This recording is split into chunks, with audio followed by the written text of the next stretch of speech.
At my late wife's funeral, while my son and daughter-in-law whispered behind me about putting me in a nursing home, a strange woman brushed past and slipped something small into my hand. She leaned close to my ear, her voice ice cold. "You'll need this tonight." Then she vanished. I didn't react. I only clenched it in my fist, pretending to tremble exactly the way they expected. A little later, sitting in the back seat of the car on the way home, I secretly opened it. My heart stopped. The truth inside left me completely stunned and suddenly afraid to breathe. I'm so glad you're here. Before we dive in, drop a comment for me. What are you doing right now while you listen? Working, driving, maybe just taking a quiet moment. I read everyone. Quick note, some details here are fictionalized for storytelling. What matters most is the message this story carries.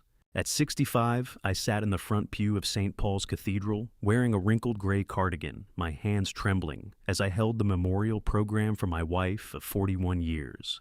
The program bore a photograph of Constance from our 30th anniversary, her silver hair pulled back in the pearl comb I gave her, her smile carrying the warmth of 4 decades together. White hydrangeas covered the altar in cascading waves, their petals so bright they hurt to look at in the morning light, filtering through stained glass. She had loved hydrangeas, planted them throughout our Beacon Hill garden every spring. Now they surrounded her memory like a final embrace she would never feel. I let my hands shake, let my head bow forward as if the weight of grief had finally broken my spine. Let my eyes glaze over while the organist played Bach's air on the G string, the same piece we danced to at our wedding in 1984. Behind me, my son Thane, 38, leaned toward his wife and whispered just loud enough for me to hear. "The old man's health is getting worse. We need to discuss the facility next week." Saskia, 35, my daughter-in-law and estate planning attorney, nodded without looking at me. Her voice carried that particular blend of concern and impatience I had been cataloging for 6 months. "Before he deteriorates further, the Wellesley place has an opening." I did not turn around, did not let my breathing change, did not give them any indication I heard every syllable, every inflection, every pause between their words. My 15-year-old granddaughter Wren sat beside me, her small hand gripping mine, with a pressure that felt like desperation. Dark circles shadowed her pale face, and when I glanced at her, she looked away quickly, too quickly. She had not met my eyes properly since October. Dr. Cedric Ashford, 61. My family physician for the past 12 years, approached from the side aisle and placed a hand on my shoulder. "Lester, how are you holding up?" He spoke slowly, loudly as if volume could pierce dementia. "Have you been taking your medications regularly? You really should stop by my office next week for a checkup." I nodded with the vague compliance of a man who no longer fully understood what pills were for. "Yes, doctor. Tuesday is good." He patted my shoulder twice and moved on to offer condolences to Thane. My son and daughter-in-law exchanged a look over the top of my head. They thought I did not see. They did not know I had been counting every one of their blinks for the past 6 months, cataloging every whisper, measuring every false kindness like a surgeon calculating the exact depth of an incision. The service continued with readings from Ecclesiastes and a eulogy delivered by our neighbor who had known Constance for 15 years, but could not explain why a woman in perfect health had died since her sleep on a camping trip in the Berkshires. Heart failure, the coroner said. Sudden cardiac arrest. No warning signs. Just a 63-year-old woman who went to bed under the stars and never woke up. I had performed 8,000 cardiac surgeries in my career. I knew what sudden death looked like. I knew what it smelled like. I knew the difference between a heart that stopped because it was tired and a heart that stopped because someone made it stop. Outside the cathedral windows, I could see the small garden where Constance had planted hydrangeas 6 months before she died. The bushes were showing their first blue blooms of the season, tight clusters of periwinkle petals pushing through dark green leaves. She had told me they would bloom in March. She had been right. As if she herself were calling for me to wake up. When the service ended, the crowd filtered into the rain-slicked courtyard. March drizzle misted down from a gray sky, and mourners opened black umbrellas like a field of crows spreading their wings. I shuffled forward with my cane, an accessory I did not need but had been carrying since November, and let Wren guide me toward the stone archway. That was when the woman brushed against my side. She was perhaps 50, with gray hair pulled into a tight bun and a black coat buttoned to her throat. I did not recognize her face immediately, but her movements were deliberate, the way she angled her body to block the sightline from Thane and Saskia. The way her left hand found mine in the crowd and pressed something small and firm into my palm.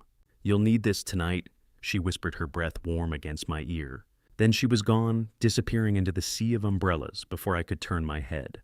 I closed my fingers around the object, kept my expression blank. Let Ren lead me to the car, while rain soaked through my cardigan and plastered my hair to my skull. It was only when I was alone in the back seat, Thane driving Saskia in the passenger seat, discussing lunch arrangements, that I opened my hand and looked at what the woman had given me. A business card. Old. The paper had yellowed at the edges and the ink had faded to a dull gray, but the text was still legible. MIT, Toxicology Laboratory. Catherine Reeves, Ph.D., Research Fellow. I stared at the card for 10 seconds without breathing. This card did not belong to the 21st century. The MIT logo in the corner was the old version discontinued in 1997. The phone number began with a now obsolete area code, and the name Catherine Reeves was one I had not uttered in 28 years. Catherine and I had researched digoxin toxicity together when I was 37, back when I still split my time between the operating room and the research lab. We had published 2 papers on cardiac glycoside poisoning.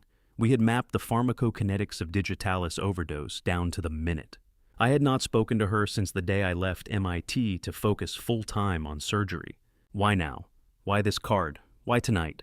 I slipped the card into my breast pocket and resumed my vacant stare out the rain-streaked window. In the front seat, Saskia was saying something about estate planning and asset transfers. Thane was agreeing in that tone he used when he wanted her to think he was listening, and I counted their words, measured their pauses, waited. Because whoever had just handed me Catherine Reeves's card from 1997 knew something about toxicology, knew something about my past, knew something about why my wife, who went to sleep healthy and woke up dead, deserved more than the word natural stamped on her death certificate. And they were telling me I would need that knowledge tonight. The 1830 Beacon Hill townhouse stood exactly as I had left it 3 hours earlier, its white columns framing the door where my private nurse waited with a glass of water and 2 small pills. Gail Stafford, 50, had been hired by Saskia 3 months ago to monitor my health and ensure medication compliance. She wore pale blue scrubs and a practiced smile that never quite reached her eyes. "Time for your medicine, sir," she said, extending the pills in her palm. "Dr. Ashford wants you taking these regularly." I shuffled forward with my cane, letting my hand shake as I reached for the pills. Yes, thank you, Gail." She watched me place them on my tongue, watched me take the water glass, watched me swallow. What she did not see was how I held the pills under my tongue, pressing them against the roof of my mouth while the water went down my throat. How I turned toward the hallway with a mumbled excuse about needing the bathroom. How I walked slowly to the powder room and locked the door behind me. I leaned over the sink and spat the pills into the white porcelain basin. 2 small blue tablets, lorazepam, if I remembered the shape correctly. Anti-anxiety medication prescribed to keep me calm, to keep me compliant, to keep me from thinking too clearly about what happened in October. I ran the water until the pills dissolved into nothing. If I was going to understand what the woman at the memorial wanted, I needed a mind that was not dulled by sedatives. I shuffled to my study and closed the door. The room smelled of old leather and the ghost of pipe tobacco from years when I still smoked. I sat at my desk and pulled the business card from my breast pocket. Under the yellow glow of the desk lamp, the faded ink looked even older. MIT, Toxicology Laboratory. Catherine Reeves, Ph.D. A phone number from an area code Massachusetts had not used since the 90s. The card sat on my desk like a grenade with the pin already pulled. I just did not know when it would detonate. I searched for the MIT Toxicology Lab's current number.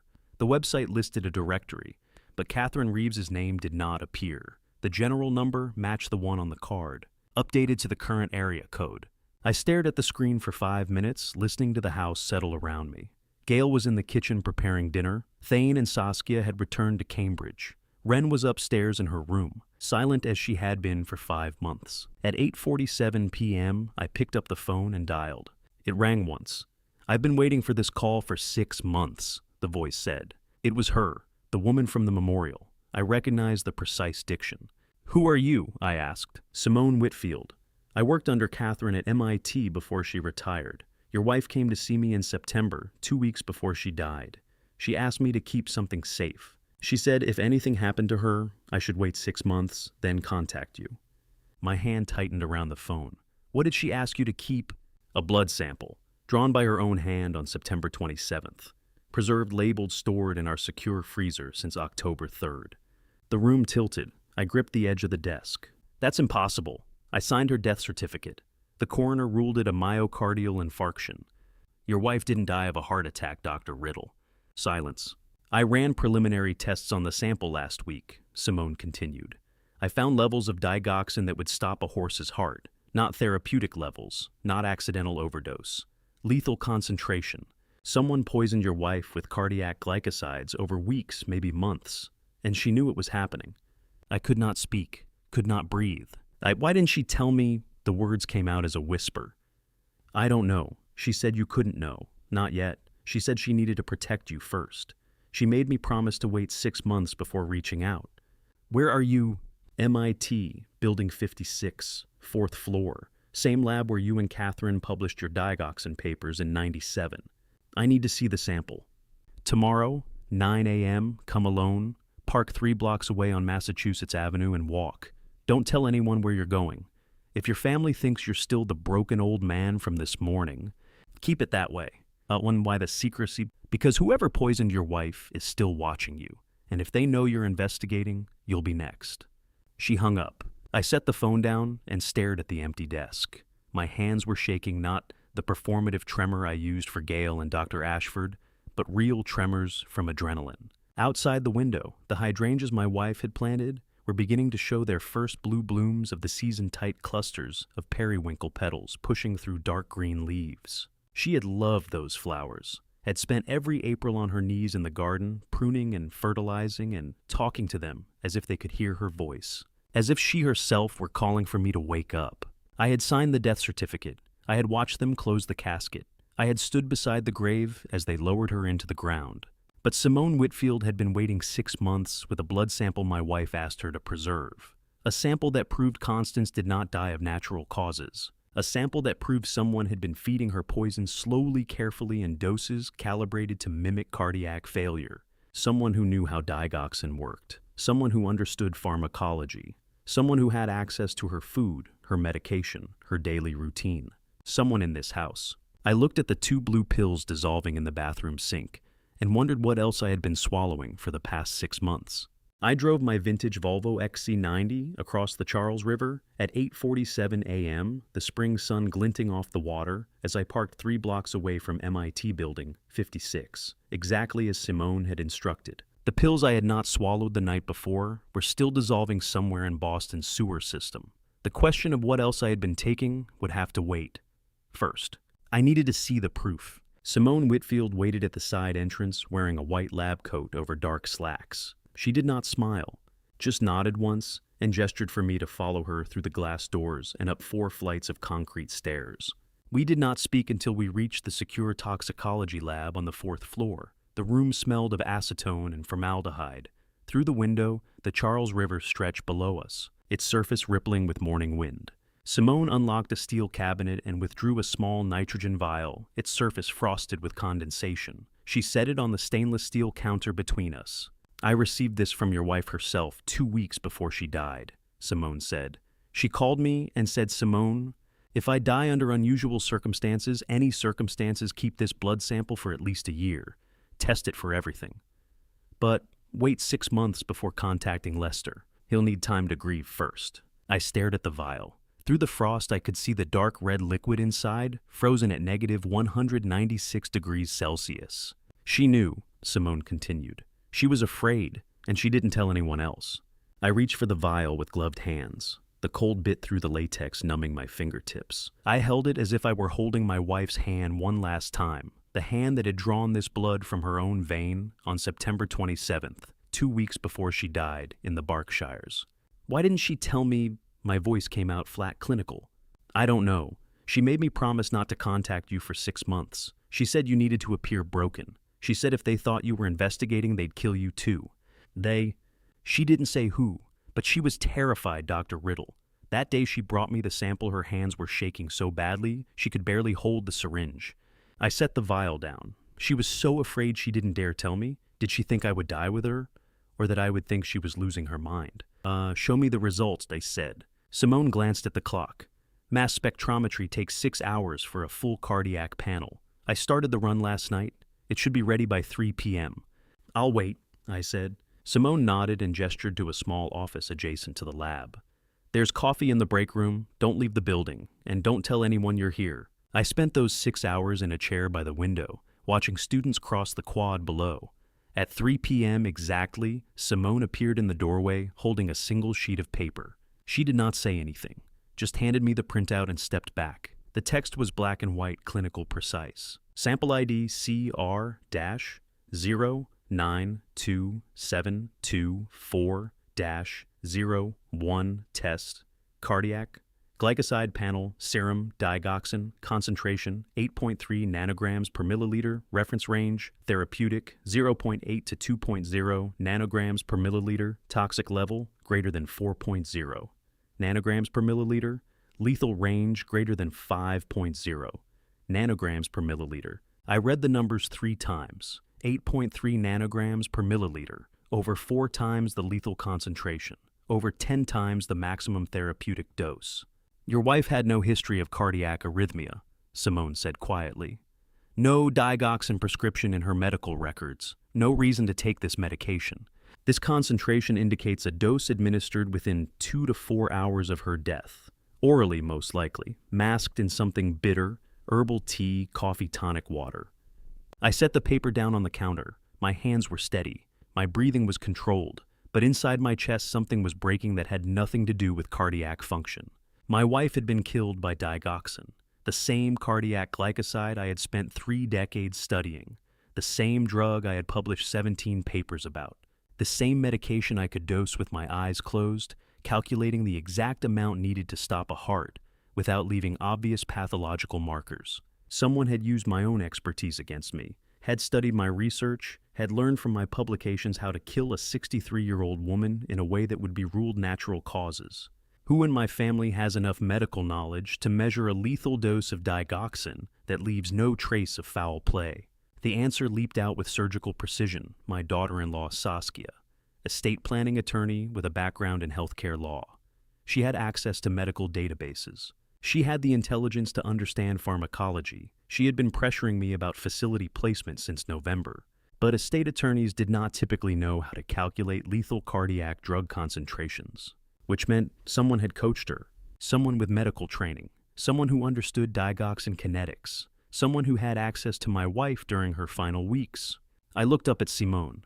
I need a copy of this report. She handed me a sealed envelope. Already prepared. Don't keep it in your house. They're watching you. I know, I said.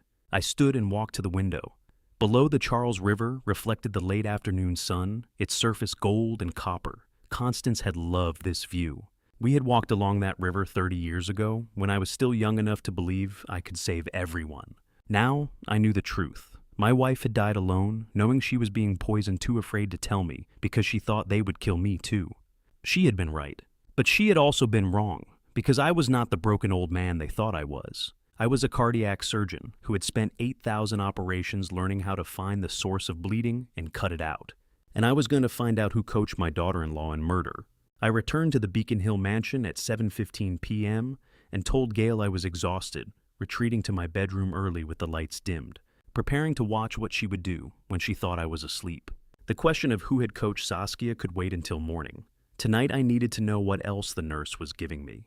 I changed into my pajamas, slowly fumbling with the buttons. I sat on the edge of the bed and let my shoulders slump forward when Gail knocked on the door at 7:30 p.m. Exactly. I was already under the covers, with my eyes half closed. "Time for your evening medication, sir," she said.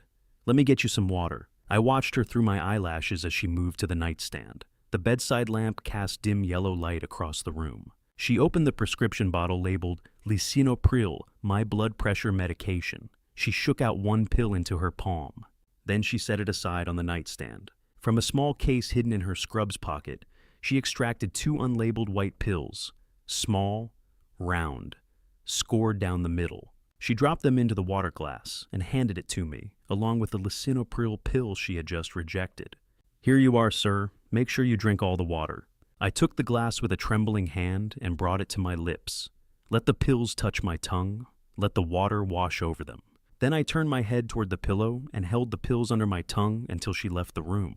The moment the door clicked shut, I spat them into my palm. 2 small white tablets. I brought them to my nose. The faint bitter almond scent confirmed what I suspected: benzodiazepines. Low-dose lorazepam or midazolam designed to cause cognitive fog, impaired judgment, and short-term memory suppression. This nurse was not just monitoring me, she was executing a systematic medication substitution protocol. This nurse isn't just a spy. She is executing a pre-written protocol. The question is, who wrote it? The family doctor or the daughter-in-law, coached by someone in the medical field. I wrapped the pills in tissue and placed them in the locked drawer of my nightstand. 14 pills total now. Enough evidence to prove pattern and intent.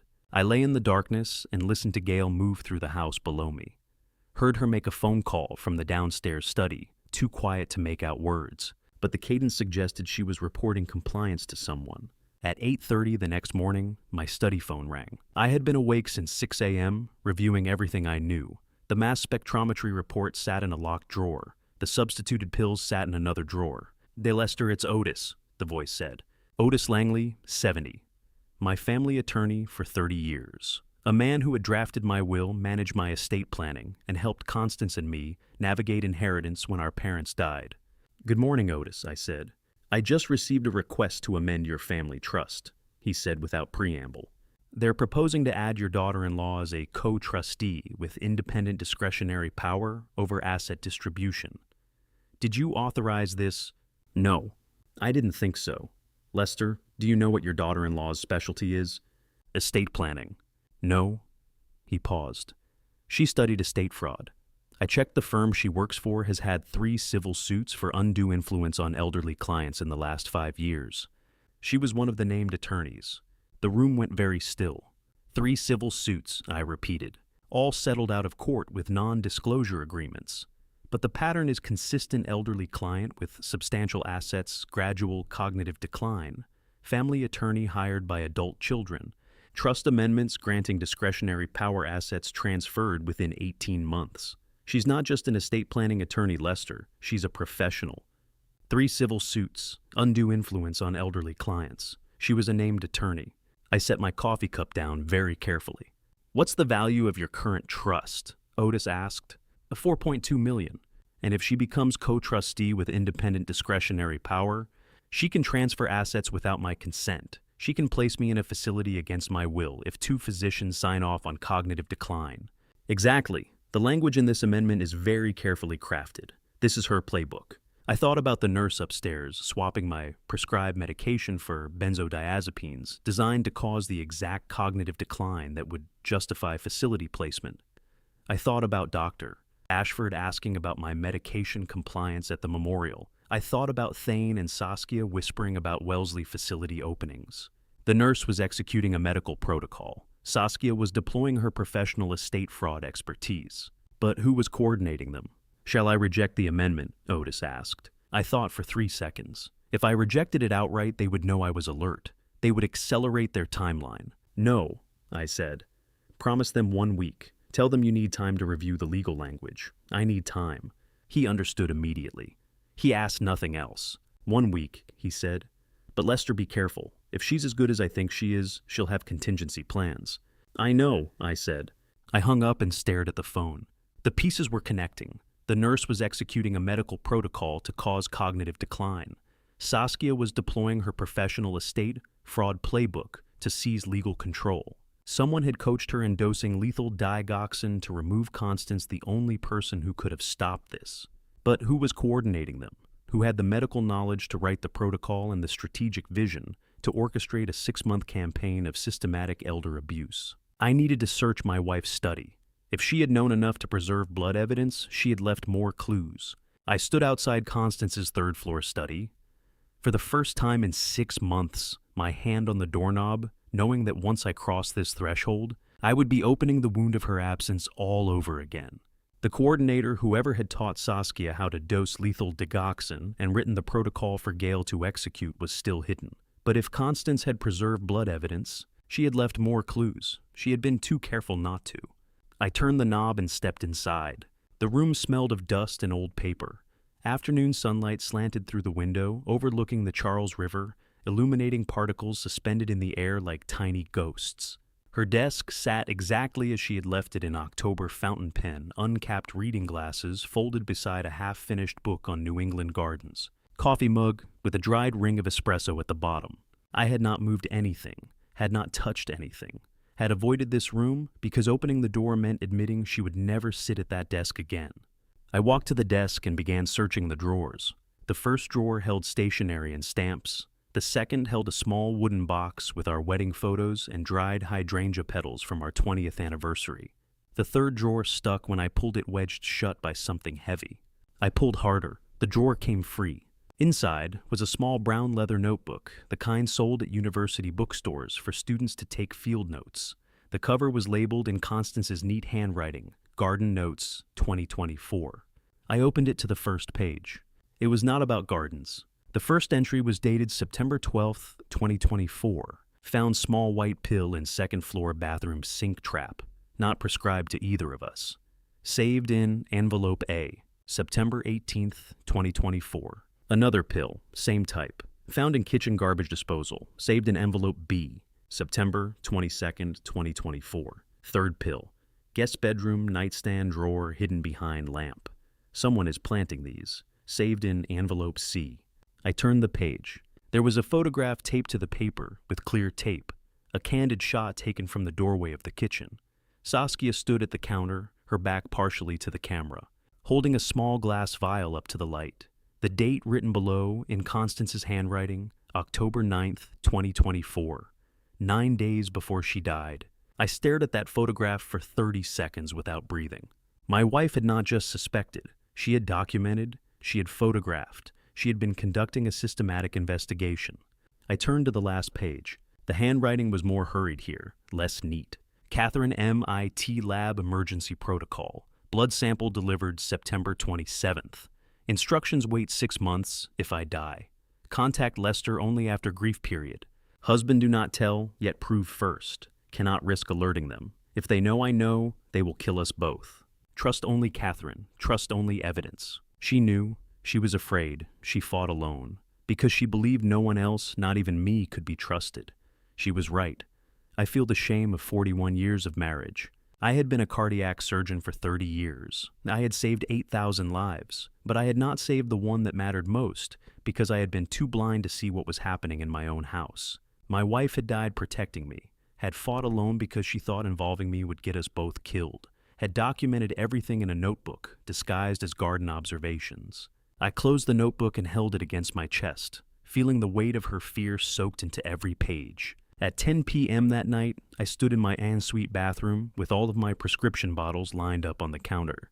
Lisinopril 5 milligrams, prescribed by Dr. Ashford for blood pressure control 12 years ago. Bottle filled March 1st, 2025. And beside it, a bottle of unmarked white pills. The ones Dr. Ashford called a cardiac supplement. The ones he told me were essential for heart health. The ones I had been taking every morning for 6 months. I opened the bottle of white pills and poured them into the toilet. Flushed once, twice, watched them disappear into Boston's water system. Then I opened the lisinopril bottle, shook one pill into my palm, brought it to my lips, paused. If they were coordinating a systematic attack, benzodiazepines from the nurse estate fraud, from Saskia digoxin in my wife's tea, then every medication I received was suspect. Every pill, every supplement, every vitamin. I had been a cardiac surgeon long enough to know my own baseline. Blood pressure 120/75. Resting heart rate 62 beats per minute. No arrhythmia, no angina. No shortness of breath. I did not need blood pressure medication. I never had. I spat the pill into the sink and ran the water until it dissolved. Then I pulled out my own notebook, a small black moleskin I had been carrying since my surgical training days, and wrote, Day 1. March 20th, 2025. Stopped all medications prescribed by Dr. Ashford. Will fake compliance for next 30 days. If I survive without symptoms, I have proof I never needed them. If I develop symptoms, I know they were keeping me alive. Either way, I will have evidence. I set down my pen and looked at myself in the mirror. 65 years old, gray hair, lines around my eyes from decades of squinting under surgical lights, hands that had held human hearts and felt them beat. They think I am weak. They will learn in time that they have misjudged a heart surgeon with 30 years of experience. Day 1, the countdown begins. I closed the notebook and turned off the bathroom light, walked back to my bedroom, and got into bed. In the morning, I would pretend to take the pills Gail brought me, would hold them under my tongue and spit them out when she left, would maintain the facade of a confused old man losing his mind. But for the next 30 days, I would be watching every move they made while they believed I was medicated into compliance. They thought they were executing a plan to remove me, to seize control of $4.2 million in assets, to eliminate the last obstacle between them and my wife's estate. They did not know I had found Constance's notebook. They did not know I had stopped taking their pills. They did not know I had been counting their blinks for 6 months. They did not know that the broken old man sitting in the front pew at the memorial service was the same man who had spent 8,000 operations learning to find the source of bleeding and stop it. The countdown had begun, and I was no longer grieving. I was hunting. The crystal chandeliers cast sharp light across the 12-seat mahogany dining table where my son, daughter-in-law, and granddaughter sat for what Saskia had called a family discussion about my future. It had been 24 hours since I started day 1 of the countdown. 24 hours of pretending to swallow pills I spat into the sink. 24 hours of watching Gail through half-closed eyes as she reported my compliance to someone on the phone. 24 hours of being the broken old man they expected while my mind stayed sharp and clear. Now they were moving to the next phase. Gail had prepared roasted chicken with winter vegetables. The smell filled the dining room, rosemary garlic butter. Ren sat across from me, picking at her food with mechanical movements, her eyes fixed on her plate. Dark circles shadowed the hollows beneath her eyes. She had not looked at me once since sitting down. Saskia waited until Gail had served dessert and retreated to the kitchen before opening her small leather briefcase. "Dad, we need to talk about your living situation," she said, sliding a glossy brochure across the polished table. I picked it up with trembling hands, the tremor carefully calibrated to suggest weakness, not rage. Wellesley Senior Living. Premier Memory Care Suite. The cover showed silver-haired residents playing chess in a sunlit common room, smiling as if they had forgotten they were paying $18,000 a month to be warehoused. "We've booked a tour for this coming Monday," Saskia continued. "The Memory Care Suite has 24-hour medical supervision, medication management, social activities, everything you need." Thane leaned forward, his face arranged in an expression of filial concern that would have fooled anyone who had not spent 38 years watching him practice lying. "Dad, living alone like this, we're not at peace," he said. "If something happens, we wouldn't know. You could fall. You could forget to eat. You could—" "I understand," I said quietly, letting my voice waver just enough to suggest confusion. "Let me think about it." Saskia smiled, a small, tight smile that did not reach her eyes. "Of course," she said. "Take all the time you need." She thought I had already lost, thought the benzodiazepines and the fake cardiac supplements had done their work, thought I was too cognitively impaired to understand what $18,000 a month meant or what independent discretionary power over my trust would allow her to do once I was locked away. She did not know that just then under the table, I saw her hand move. Under the table I see it, Saskia's hand, the orange juice, a small white pill dissolving. Ren's glass sat 6 inches from her plate. Saskia's hand passed over it, a movement so quick and practiced that anyone not watching for it would have missed it entirely. A small white object dropped from her palm into the amber liquid, disappeared without a splash. Saskia pulled her hand back and resumed cutting her chicken as if nothing had happened. Ren picked up the glass and drank. I watched my 15-year-old granddaughter swallow whatever her mother had just given her, and I felt something break inside my chest that had nothing to do with cardiac function. They were not just poisoning me, they were poisoning her too. The next morning at 10:30 a.m., I stood in the reading room of the Boston Public Library at Copley Square, pretending to browse the gardening section while I waited for Ren. I had sent her a text from my old flip phone, the one Thane and Saskia did not know I still carried. The message was simple. "Need help finding hydrangea books at library. Can you meet Grandpa at 10:30? She arrived 15 minutes late wearing her school uniform and carrying a backpack that looked too heavy for her thin frame. When she saw me, she tried to smile, but the expression died halfway across her face. "Hi, Grandpa," she said. Her voice was flat, exhausted. I led her to a table in the corner, away from the other patrons. Up close, the dark circles under her eyes looked even worse than they had at dinner. Her hands trembled as she set down her backpack. "Have you been sleeping well?" I asked gently. "You look pale lately." She shook her head. "I'm fine, just tired from school." "Ren." I reached across the table and took her hand. Her fingers were ice cold. "You can tell me the truth." Something in her face crumpled. Her eyes filled with tears. "Mom says I have to take vitamins to study better," she whispered. "Special vitamins she gets from Dr. Ashford. She says they'll help me focus. But lately I keep having nightmares." "What kind of nightmares?" "I see Grandma." Her voice broke. "I see Grandma in the woods at the campsite, the one in the Berkshires where we went in October. She's standing by the tent and she's saying something to me, but I can't hear it. I try to get closer, but I can't move. And then I wake up, and I can't remember if it was a dream or if it really happened." My heart stopped. "Ren," I said carefully, "were you at the campsite the night Grandma died?" She stared at me with wide, frightened eyes. I don't know. Mom says I wasn't. She says I stayed home that weekend. But I keep seeing it. I keep seeing Grandma's face. And she looks scared, Grandpa. She looks so scared." I held her trembling hand across the library table and felt the world tilt beneath me. My 15-year-old granddaughter is shaking just like I was 6 months ago. But she doesn't understand why, and that makes it so much worse. She had been there. She had witnessed her grandmother's murder, and Saskia was giving her sedatives, those vitamins from Dr. Ashford, to suppress the memory, to keep her from remembering what she saw that night in the Berkshires, to keep her from becoming a witness. "Grandpa, am I going crazy?" Ren asked, her voice small and broken. "No," I said firmly. "You're not going crazy. You're remembering something important, and I'm going to help you." This was no longer just about avenging my wife. This was about saving my granddaughter before they destroyed her mind completely, before they erased the one witness who could tell me what really happened on October 18th, before they did to her what they had almost done to me. At 5:03 p.m., with Gail napping in the first-floor guest room and Ren at her violin lesson across town, I slipped up the stairs to my granddaughter's bedroom on the 3rd floor. I needed to know exactly what Saskia was giving her. Needed evidence that would prove my 15-year-old granddaughter was being systematically drugged to suppress the memory of witnessing her grandmother's murder.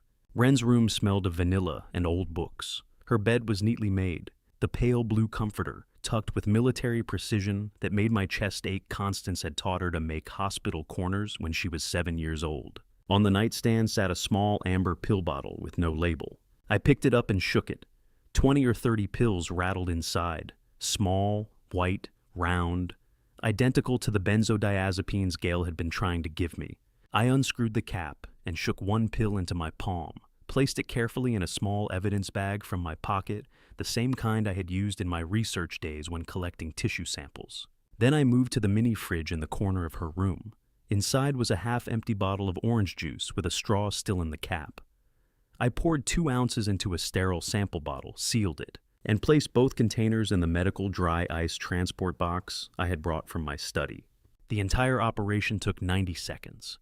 I was closing the bedroom door when I saw it, the shadow at the end of the hallway. Gail, she saw me.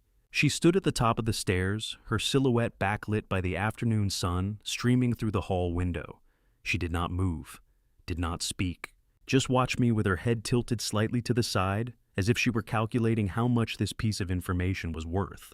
I shuffled past her with my cane clutching the transport box against my chest. "Just looking for my reading glasses," I mumbled. "Thought I left them in Ren's room last week." She smiled. "Did you find them, sir?" "No, must be somewhere else."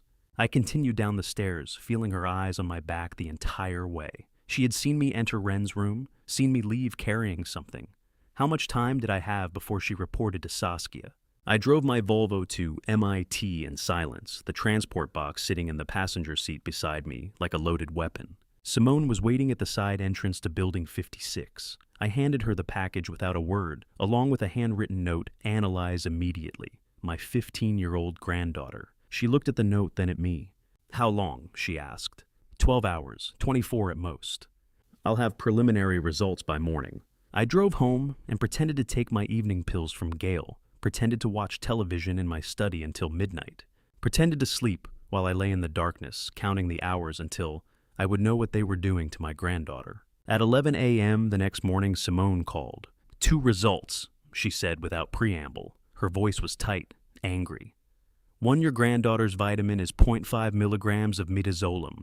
It's a benzodiazepine used for short-term memory suppression and sedation. At this dose, administered daily, it would cause recurring nightmares, difficulty forming new memories, and fragmentation of traumatic memories. It's exactly what you would give someone to prevent them from remembering something specific. I gripped the phone hard enough to make my knuckles white. And the second result, silence for 3 seconds. The white pill your family doctor prescribed you, the one he calls a cardiac supplement, is a placebo. No active ingredient, just lactose and binding agents. And the lisinopril bottle Gail has been giving you, I had you bring me one of those pills last week when you came for the blood analysis. It's also a placebo. You haven't been taking actual blood pressure medication for at least 90 days. The room tilted. And that's impossible. Dr. Ashford prescribed. Dr. Ashford has been giving you sugar pills while telling you they're life-saving medication. Do you understand what that means? I understood. They didn't need to poison me heavily. They just needed to withhold my medication and wait for the heart attack to come naturally. It was the perfect scheme. Old man died of natural causes. Fate reunited him with his wife. Bitterly ingenious. Now, Lester, listen to me, Simone said urgently. You've been without blood pressure control for 3 months. Any significant stress could trigger a cardiac event. You need to see a real physician immediately. You need actual medication. If they're planning something that would raise your stress levels, facility, placement, confrontation, anything, your heart might not survive it. That's exactly what they're counting on, I said quietly. Then you need allies. You need people outside that house who can help you. People they can't threaten or corrupt. I know. I'm sending you the lab reports by encrypted email, PDF files with full spectroscopy analysis. Keep them somewhere they can't find. If something happens to you, at least there will be evidence. Thank you, Simone. Don't thank me. Just stay alive long enough to use it. She hung up. I sat at my desk for 20 seconds without moving. Outside the window, the hydrangeas my wife had planted were showing more blue blooms every day, their petals bright against the dark soil. Constance had died because someone gave her a lethal dose of digoxin that stopped her heart in her sleep. I was supposed to die because someone withheld my medication and waited for stress to stop my heart naturally. Wren was being given memory-suppressing drugs to erase the witness testimony that could prove her grandmother's murder. It was systematic. It was coordinated. It was brilliant in its cruelty. And I was running out of time. Gail had seen me in Wren's room yesterday. She would have reported it to Saskia by now. They would know I was investigating. They would accelerate their timeline, which meant I needed allies, people who owed me debts they could never repay, people who would help me without asking questions. I pulled out my old address book, the leather-bound one I had kept since my surgical training days, and flipped to the section marked T. Garrett Thornton, private detective, former Boston PD homicide. The man whose life I had saved in 2011 when he came into Mass General with a knife wound to the subclavian artery and 60 seconds left to live. I picked up the phone and dialed his number. It was time to stop running. Time to stop pretending to be the broken old man they thought I was. Time to start building the case that would destroy them. The Half-Door Cafe in South End smelled like dark coffee and old subways, the kind of place where former cops met contacts they didn't want seen, and where Garrett Thornton was waiting for me at a corner booth at exactly 4 p.m. I had called him that afternoon 3 hours after Simone told me my medication had been replaced with placebos. I needed allies, people who owed me debts they could never repay. Garrett Thornton, 55 private investigator and former BPD homicide detective, stood when I approached. He was built like a man who had spent 30 years chasing criminals' broad shoulders, scarred knuckles, eyes that missed nothing. He extended his hand. I shook it. You saved my life in 2011, he said without preamble. Quadruple bypass after 3 other hospitals refused the case. You took me anyway, operated for 11 hours. I woke up with a second chance I didn't deserve. He sat back down and looked at me with an expression I recognized, the look of a patient who understood they owed you everything. I owe you a life, he said. Now tell me what I need to do. I pulled out a handwritten list and passed it across the table. Shadow my family doctor for 7 days, I said quietly. Dr. Cedric Ashford, 61 years old, lives in Newton. I need to know where he goes, who he meets, especially after 9 p.m. and shadow a man named Corbin Hewitt, hospice pharmacist at Mass General. He's my son's best friend. I need to know if he's supplying illicit cardiac medications. Garrett read the list without expression. Then he looked up. What am I looking for? Evidence of conspiracy to commit murder. He nodded once. Just once? It's enough. He understands no need to ask why. Double my normal rate, he said. Cash only, no paper trail. And if this goes where I think it's going, I know a federal judge who owes me a favor. Thank you, Garrett. Don't thank me. Just stay alive long enough for me to help you. I left the cafe feeling something I had not felt in 6 months. I was no longer alone. The next morning at 9:30 a.m., Saskia arrived at the Beacon Hill mansion with a stranger in a gray suit. I was sitting in the living room pretending to read the newspaper upside down when they walked in. Dad, this is Dr. Martin, Saskia said brightly. He's a geriatric psychiatrist from McLean Hospital. We thought it would be helpful to have an objective evaluation of your mental health. Dr. Martin, a man in his 50s with thinning hair and wire-rimmed glasses, extended his hand. I shook it with appropriate confusion, letting my grip be weak. Nice to meet you, sir, he said. This will just take a few minutes. Simple questions. He sat across from me and pulled out a clipboard. Can you tell me what day it is today? I hesitated, frowned. Tuesday. And the date? March 22nd. It was March 24th. And who is the current president of the United States? Which I paused for 5 seconds. Obama. Saskia shifted in her seat. I could feel her satisfaction. Can you subtract 7 from 100? 93, I said slowly. And 7 from that? I counted on my fingers. 80, 86. It was 86. But I had taken 15 seconds to get there. Dr. Martin made notes, asked me to draw a clock showing 3:15. I drew the circle too small, put the numbers in the wrong places, made the hands point to 4:20. When the evaluation ended, Saskia walked Dr. Martin to the door. I sat in my chair with my newspaper pretending to have forgotten they were there. As they reached the entryway, Saskia's voice dropped to a whisper. The living room had excellent acoustics, something Constance had loved about the 1830 architecture. One more week to file the report. Concluding capacity is diminished is enough, she said quietly. That gives us the psychiatric evaluation, the trust amendment, and the facility tour all aligned. Clean, legal, irreversible. As they leave, she whispers to the psychiatrist, one more week to file the report. Concluding capacity is diminished is enough. Oh, she doesn't know the nano camera in the living room plant recorded everything I installed it on day 4. Dr. Martin murmured something I could not hear, and they left. I sat very still for 30 seconds after the door closed. Then I stood and walked to the potted ficus tree in the corner, the one Constance had kept alive for 15 years. Hidden among the lower branches, camouflaged by dark green leaves, was a wireless camera the size of a shirt button. I had installed it on day 4 of my medication countdown. Now it had recorded Saskia openly discussing the timeline for declaring me incompetent. One more week. I walked to my study and locked the door, pulled up the camera's wireless feed on my laptop, scrolled back through 4 days of footage.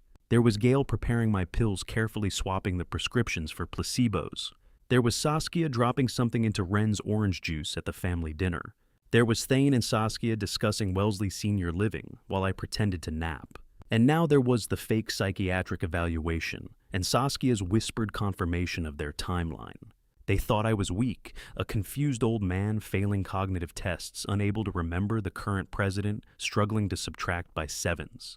They did not know I was watching, recording, gathering evidence with the same precision I had used to map cardiac anatomy for 30 years. I had 1 week before they moved to declare me incompetent, 1 week to gather enough evidence to destroy them all. But I was no longer working alone. Garrett was shadowing Dr. Ashford and Corbin. Simone was analyzing the medications. Otis was delaying the trust amendment. And I was performing, letting them believe I was exactly what they needed me to be. Weak, confused, helpless. While the cameras recorded everything they said in the shadows. At 10 p.m., with the study door locked, I sat reviewing the nano camera footage for the 3rd time, trying to understand why my daughter-in-law of 10 years would orchestrate such an elaborate conspiracy, and then my phone rang with the answer I wasn't prepared to hear. I had 1 week before they filed the diminished capacity report, 1 week before they moved to lock me in Wellesley Senior Living and seize control of my estate. But the nano camera had captured everything. Saskia's whispered timeline, Gail swapping my pills, Thane discussing facility placement. The question that haunted me was simpler, why? Money explained part of it, but systematic murder, elaborate gaslighting, multi-year conspiracy, this felt personal. This felt like revenge.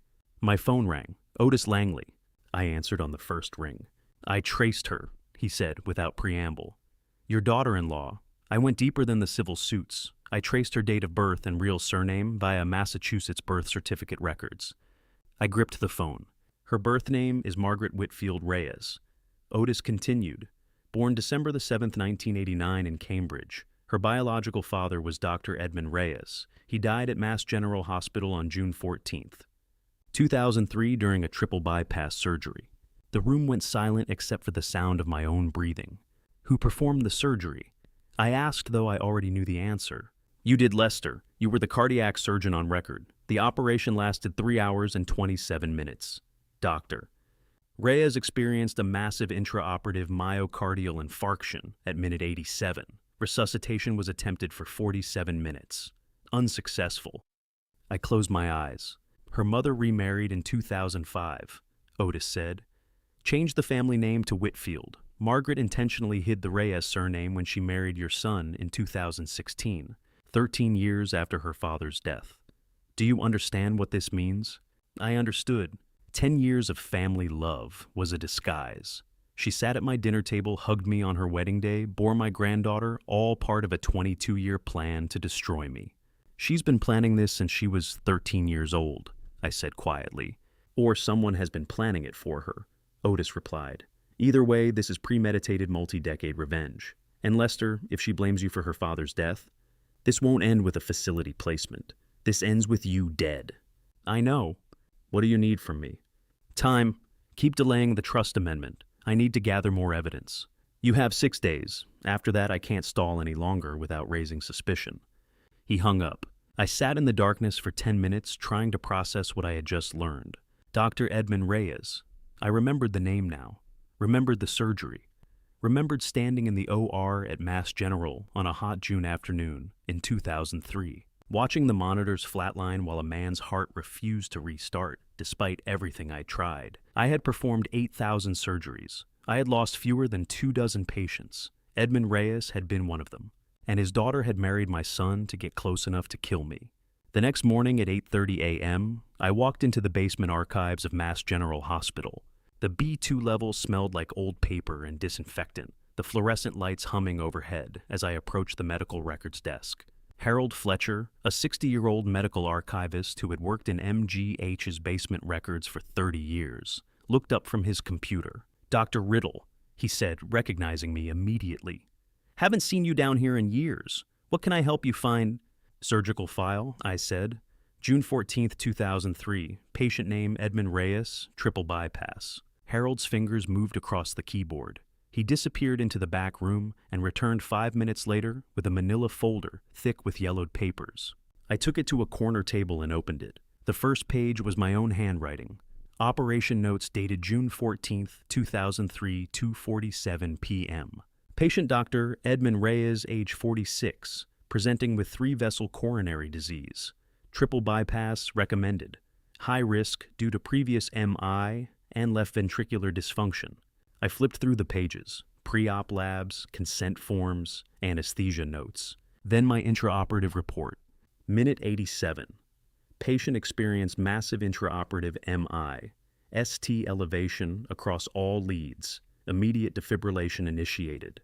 Resuscitation attempted for 47 minutes. Unsuccessful. Time of death, 4:34 p.m. I remembered that day now. Remembered the helplessness of watching a man die on my table, despite 47 minutes of compressions, medications, shocks. Remembered telling his family in the waiting room that I had done everything possible. I did not remember if his daughter had been there. Did not remember if a 13-year-old girl had watched me walk out of the OR and decided that day to spend the next 22 years destroying my life. I turned to the back of the file. There was a 1988 staff photo, a departmental picture from when Reyes and I had both been interns at Mass General, 37 years ago, back when I was 28 and he was 31. Both of us competing for the same attending positions, the same surgical slots, the same recognition. I pulled the photo closer. Edmund Reyes stood in the back row, third from the left. Dark hair, sharp features. The same nose structure I saw every time I looked at my son. The same distinctive low-set ears. I stared at that photo for 30 seconds without breathing. Why am I seeing my son's ears on the man I killed 22 years ago? This is impossible. This thought is insane. Thane was born in March 1987. Edmund Reyes had been a fellow intern in my department from 1985 to 1988. We had worked together, competed together. There had been friction, professional jealousy, rivalry over positions, the kind of tension that builds between two ambitious surgeons fighting for the same future. And now, looking at this photograph, I saw my son's face staring back at me from a dead man's eyes. The resemblance was undeniable. The nose, the ears, the shape of the jaw. This was impossible. Thane was my biological son. I had raised him from birth. I had watched Constance carry him for 9 months, had been in the delivery room when he was born. But the photo did not lie, and a terrifying question formed in my mind. What if the revenge goes deeper than I imagined? What if this conspiracy began not 22 years ago, when Edmund Reyes died on my operating table, but 38 years ago, when my son was born? What if Thane is not my son at all? I stared at the photograph until the faces blurred. Edmund Reyes, Thane, the same nose, the same jaw, the same eyes. What if everything I believed about my son was a lie Catherine had orchestrated from the beginning? My phone rang. Ren, 3:32 p.m. "Dad," her voice cracked. "Mom found the vitamin bottle." Every muscle in my body locked. "Where are you?" "My room. She said tonight she's going to teach me how to be more grateful." The terror in those words made my blood freeze. I'd heard Saskia use that phrase before years ago, describing how her mother had corrected disobedience. "Listen to me very carefully," I said, already grabbing my keys.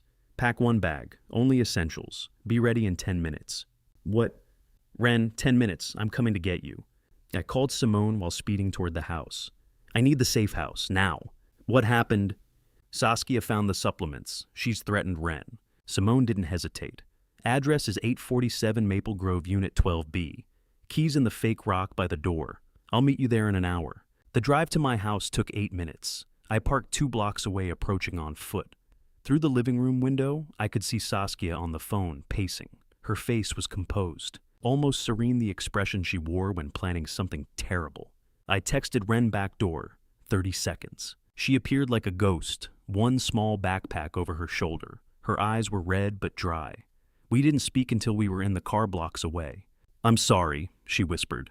"You have nothing to apologize for." I kept checking the rearview mirror. No one following, yet. Did she say anything else? "She asked where I got them. I said I found them online. She didn't believe me." Ren's hands shook in her lap. "She knows someone's helping me." The safe house was a modest apartment in a complex designed for anonymity identical units. High turnover security cameras that actually worked. Inside it was clean but sparse. Simone had stocked the basics: food, toiletries, fresh linens. Ren sat on the couch looking small and lost. 15 years old. I'd been so focused on evidence and strategy that I'd forgotten how young she really was. "Do you trust me?" I asked. She looked up, and something in her expression reminded me of the little girl who used to believe I could fix anything. "I trust you more than anyone." "Then trust me when I say this, you're safe here. Saskia doesn't know about this place. No one does, except Simone and me." Simone arrived at 5:15 carrying 2 burner phones and a laptop. She handed one phone to Ren. "Memorize my number, his number, no one else. If anything feels wrong, you call immediately." Ren nodded, her fingers trembling as she took the phone. Simone pulled me into the kitchen. "Saskia's already called the police, reported Ren as a runaway." "Of course she did. We have maybe 48 hours before this gets complicated." "What's your plan?" I'd been forming it during the drive. "Tomorrow I go to the house for the DNA collection. I document everything: Thane's reaction, Saskia's behavior, the whole setup. If she's been drugging him for years, there will be tells. And if she tries to stop you, she won't. She's too confident. She thinks I'm the same man who believed every lie for 16 years. I glanced toward the living room, where Ren sat curled on the couch. "But we need insurance." Simone's eyes narrowed. "What kind of insurance?" "A dead man's switch. If anything happens to me, accident, sudden illness, mysterious disappearance, everything we have goes to your lawyer contact. All the evidence, all the documentation. The surveillance footage, the pharmacy records, the inheritance analysis, everything. You think she'd actually... I think she's protected a secret for 16 years. I think she's desperate. I think desperate people do desperate things. I met her gaze. Can you set it up? Simone pulled out her laptop. I'll create an encrypted file. Time-delayed release. You check in every 12 hours with a code. You miss 2 check-ins. The file automatically sends to 3 different recipients. My lawyer, a journalist contact, and the state attorney's office. Perfect.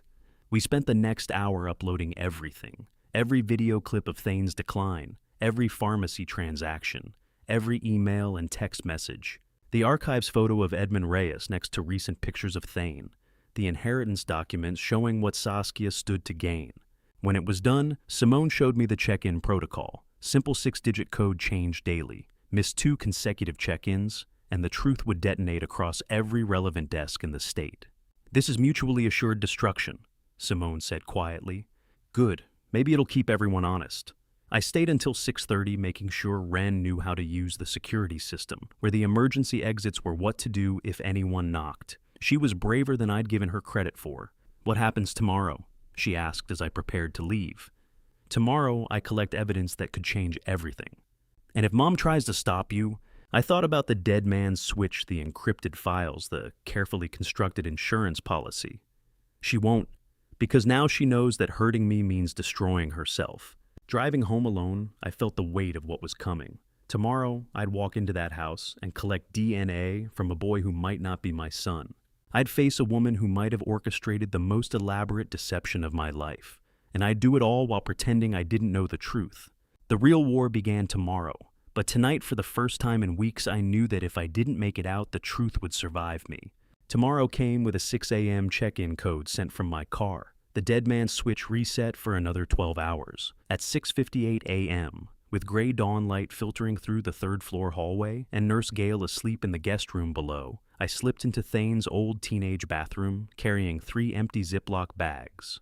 The room smelled of dust and memory. Saskia had preserved it like a Shrine swim team trophy. On the shelf, old cologne bottle, half-full wooden hairbrush from before college. I'd walked past this door 1,000 times, never imagining I'd stand here stealing evidence of my own son's identity. The wooden comb sat in the top drawer. Several dark strands still clung to the teeth. I lifted them carefully, checking for follicles, the root bulbs that carried DNA. 3 good strands. Ziploc number 1. His toothbrush hung in the holder, forgotten during Christmas 2024. Ziploc number 2. For my own sample, I used a cotton swab against the inside of my cheek. Ziploc number 3. 3 bags, 3 samples. 1 question that could shatter 38 years. I labeled them in my car: Subject A, Thane; Subject B, Lester. Date collected. March 26th, 2025, 7:15 a.m.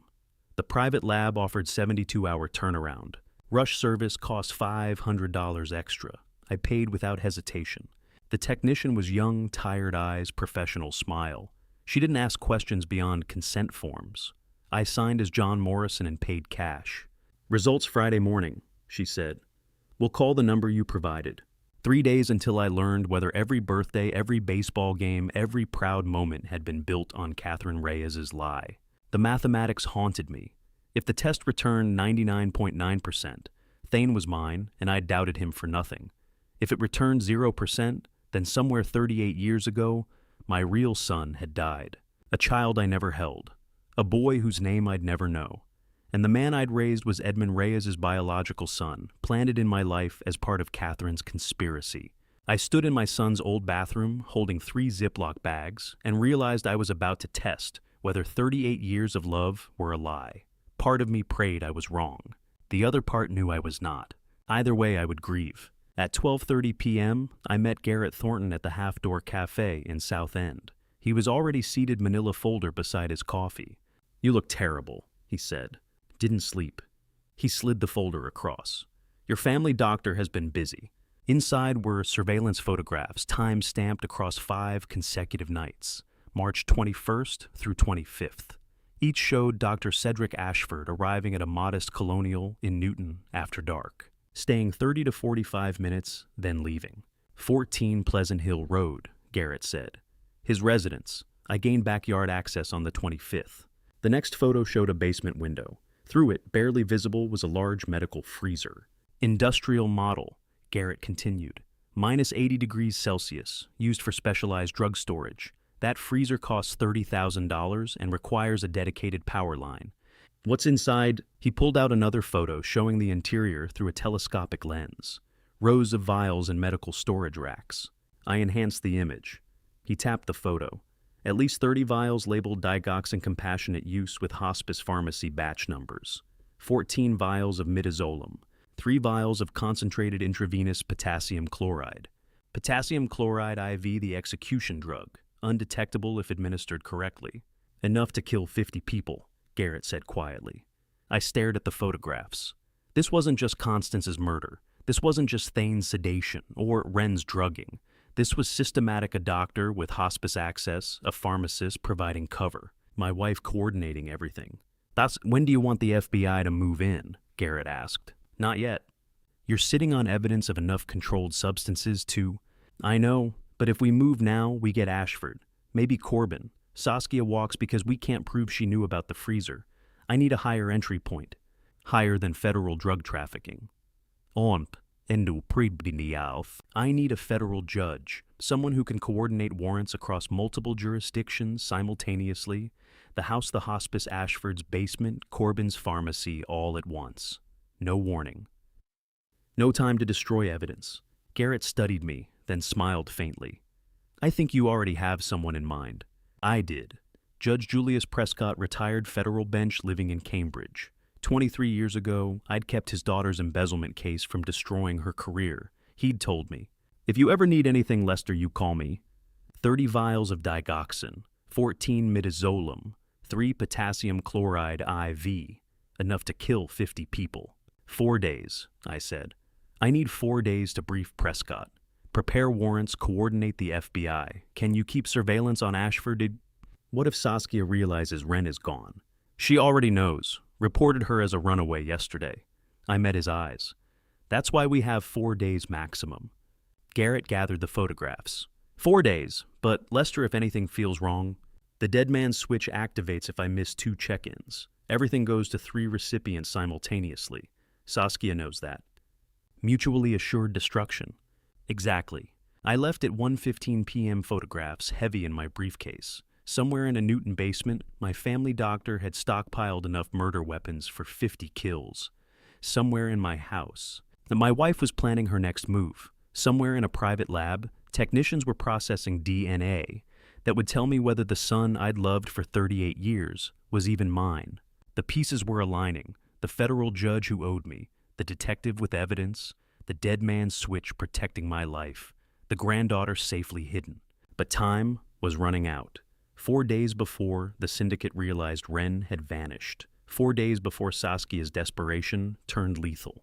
I knew exactly which federal judge owed me a life, and it was time to call in that debt. Judge Julius Prescott answered on the second ring. Lester, it's been too long. I need to see you today. It's about Constance. Silence. Then, come to the estate, 4 o'clock. At 3:58 p.m., I pulled through the gates of his Cambridge property, 3 acres of manicured lawn, the Georgian mansion where he'd retired after 32 years on the federal bench. A housekeeper led me to his study. The room smelled like old leather and Virginia tobacco, the same scent that clung to my father's law office 40 years ago, back when I still believed the legal system protected the innocent. Julius sat behind a mahogany desk, 74 years old, but still commanding. The scar from his 2008 bypass surgery was visible above his collar when he leaned forward. 32 minutes, I said, settling into the chair across from him. That's all I need. I laid it out methodically. The October 18th camping trip, the November 2nd prescription alteration from Dr. Martin showing dosage changes, the forged trust amendment transferring the estate, the connection between Saskia and Edmund Reyes, Dr. Ashford's freezer filled with stolen hospice medications, Corbin the pharmacist, the pattern of sedation used on both Constance and Thane. Julius listened without interruption, his fingers steepled beneath his chin. Julius I saved your life on April 9th, 2008, I said finally. My wife saved your legacy in 2018 with that library donation that funded the Prescott Legal Archive at Suffolk University. I'm here to collect both debts not for me, but for Constance. He stood, walked to the window. Edmund Reyes chairs the governor's judicial nominating commission. If I move against his daughter without ironclad evidence, my career ends before the arraignment. My hand went to my phone. Then listen to this recording, 4 minutes. Then tell me if your career is worth more than my wife's murder. I pressed play. Saskia's voice filled the study, cold and clinical. The disposal timeline accelerates if the sedation fails. We can't wait past March 30th. Thane's response, what about the girl? Saskia, she's 15. If she becomes a problem, we adjust the dosage. The recording ended. Julius stood frozen at the window. When did you get this? He asked quietly. March 22nd, 5 days ago. He returned to his desk, picked up his phone. I'll call FBI SAC Monica Delgado within the hour. 72-hour emergency protection order granted for your granddaughter. But Lester, if this falls apart, we both burn. I know. The warrants will take 48 hours minimum. Drug trafficking, conspiracy to commit murder, elder abuse, insurance fraud. We'll coordinate simultaneous raids across 4 locations. Thank you, Julius. He met my eyes. Don't thank me yet. Edmund Reyes doesn't lose quietly. Before I share what Ren told me that afternoon, are you still here? Comment A, if you think she witnessed the murder, or B, if she only heard it add one reason why. Please note, the next part contains recreated details for emotional impact. If that's not for you, feel free to stop here. I drove to Simone's Brookline townhouse at 6:30 p.m. Ren sat at the kitchen table, 3 pages of notebook paper spread before her, a handwritten timeline, each entry time stamped. I wrote everything down, she said. Her voice was steady, but her hands shook. Everything I remember from October 18th. I pulled up a chair beside her. 7:30 p.m., she read. Saskia made tea in the blue camping kettle, said it was for Grandma's altitude sickness. Grandma said she felt fine, but Saskia insisted she drink it all. Her finger moved down the page. 9:45 p.m., Grandma stumbled to her tent. Her breathing sounded wrong, labored like she couldn't get enough air. Surgeons learn, early the body remembers trauma, even when the mind refuses. Watching Ren read that timeline, I realized her 15-year-old hands had been shaking since October, not from cold, but from carrying a murder secret for 5 months. 11:20 p.m. Ren's voice cracked. I heard Saskia whisper to Thane outside my tent. She said, "She's fighting it. Double dose didn't work." I pretended to be asleep. I was so scared. Ren, 6:30 a.m. I found Grandma in her sleeping bag. She was cold. Saskia was already calling 911. Her voice panicked like she'd just discovered it. Ren looked up at me, tears streaming. I should have screamed that night. I was 15 feet away in my tent, and I let Grandma die because I was too afraid to make noise. The words hit me like a physical blow. For 5 months, I'd carried the weight of not seeing Constance's murder coming. But Ren had carried something worse, the guilt of being there and staying silent. I pulled her into my arms and wept. For the first time since September 2024, I cried not from grief, but from the unbearable weight of knowing my granddaughter had witnessed her grandmother's murder and blamed herself for it. "You were a child," I said through tears. "They were monsters. This is not your fault, it's mine for not seeing it sooner." Simone appeared with her camera, photographing each page of Ren's timeline. "Ren, you just gave us the most important testimony in this entire case. You didn't let her die. You're the reason we can finally make them pay." Ren buried her face in my shoulder, her whole body shaking.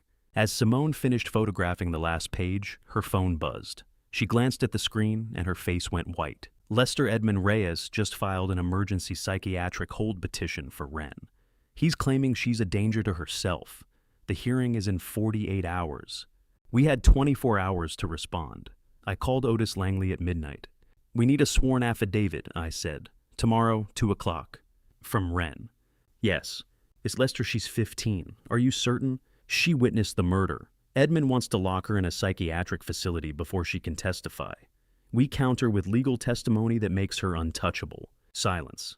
"Then I'll prepare the documents." The notary's seal hit the affidavit at 2:47 p.m., and with that metallic thunk, my 15-year-old granddaughter became the most dangerous witness in Massachusetts.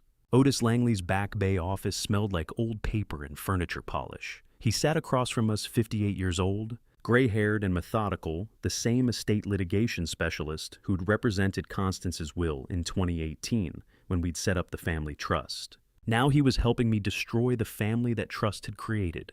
Before we begin, Otis said, sliding Edmund's petition across his desk, "You need to see what we're responding to."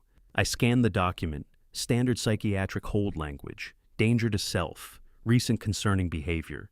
Then I reached page 3 and my blood went cold. February 12th, 2025. Suicide attempt via medication overdose discovered by family treated at home. "That never happened," Wren said quietly. "I know." Otis tapped the page. "They're manufacturing medical records. This is evidence fabrication, which means Edmund knows the psychiatric hold won't survive scrutiny. This is a delay tactic, tie you up in hearings while they eliminate other evidence." I looked at Wren. "Are you ready?" She nodded. The notary public was a middle-aged woman with efficient hands and no curiosity, court-certified, procedurally precise, asking no questions beyond the legal requirements. She positioned herself beside the desk stamp, ready. Otis opened the affidavit. "Wren, do you swear under penalty of perjury that this testimony is true and complete to the best of your knowledge?" I swear." "Please state what you witnessed on October 18th, 2024. Wren's voice was steady. "At 7:30 p.m., Saskia made tea in the blue camping kettle. She said it was for Grandma's altitude sickness. Grandma said she felt fine, but Saskia insisted she drink it all." The notary wrote steadily, recording every word. "At 9:45 p.m., Grandma stumbled to her tent. Her breathing was labored.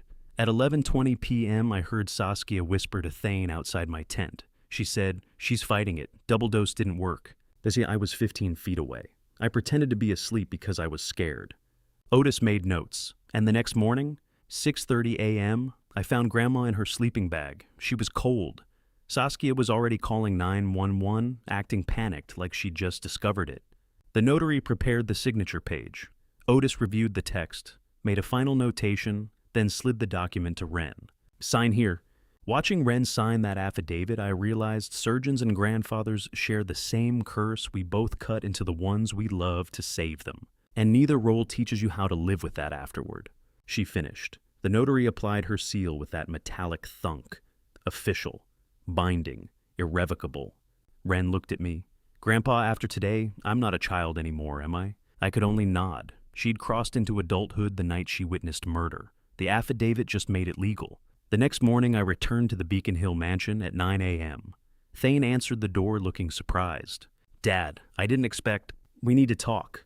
I kept my voice slow, defeated. "About Wren." Saskia appeared in the hallway. Behind her, Gail Stafford, our estate manager, 52 years old, who'd worked for the household since 2016, was arranging flowers in the foyer, unknowingly loyal to the conspiracy. "Come in," Saskia said.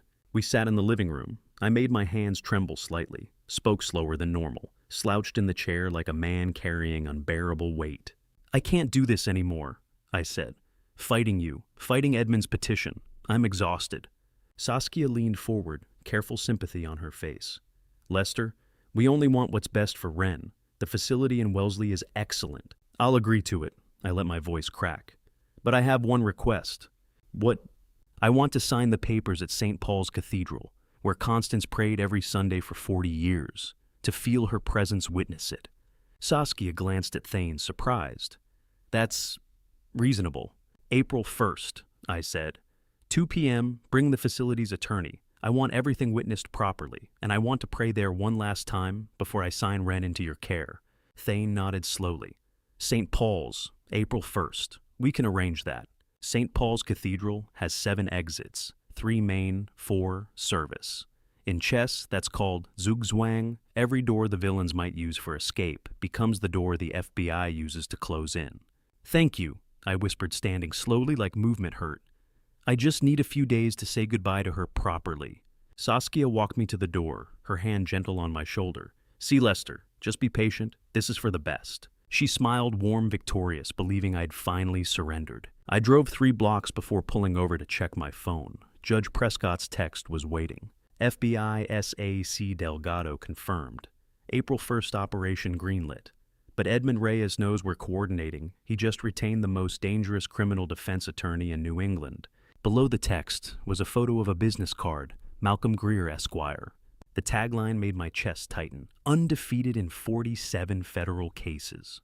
I spent an hour researching Malcolm Greer, 47 federal cases, 47 wins, 3 involving FBI evidence chains he'd dismantled on procedural grounds. If Edmund had retained him, our window was closing faster than I'd calculated. But some questions couldn't wait for legal strategy.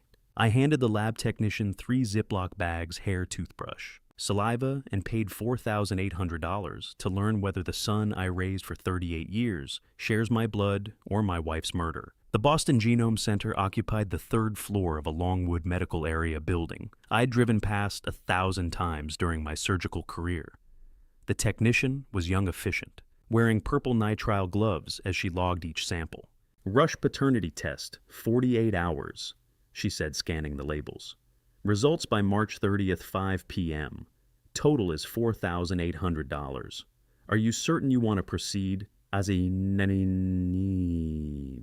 performed 8,000 surgeries, I said. I've never been less certain of anything in my life. Run it. She paused, something flickering across her face. Professional curiosity? Maybe recognition. Riddle, she said, slowly checking the intake form. We had another riddle test about 2 years ago. Similar rush request. My chest tightened. Let me check. She typed into her system.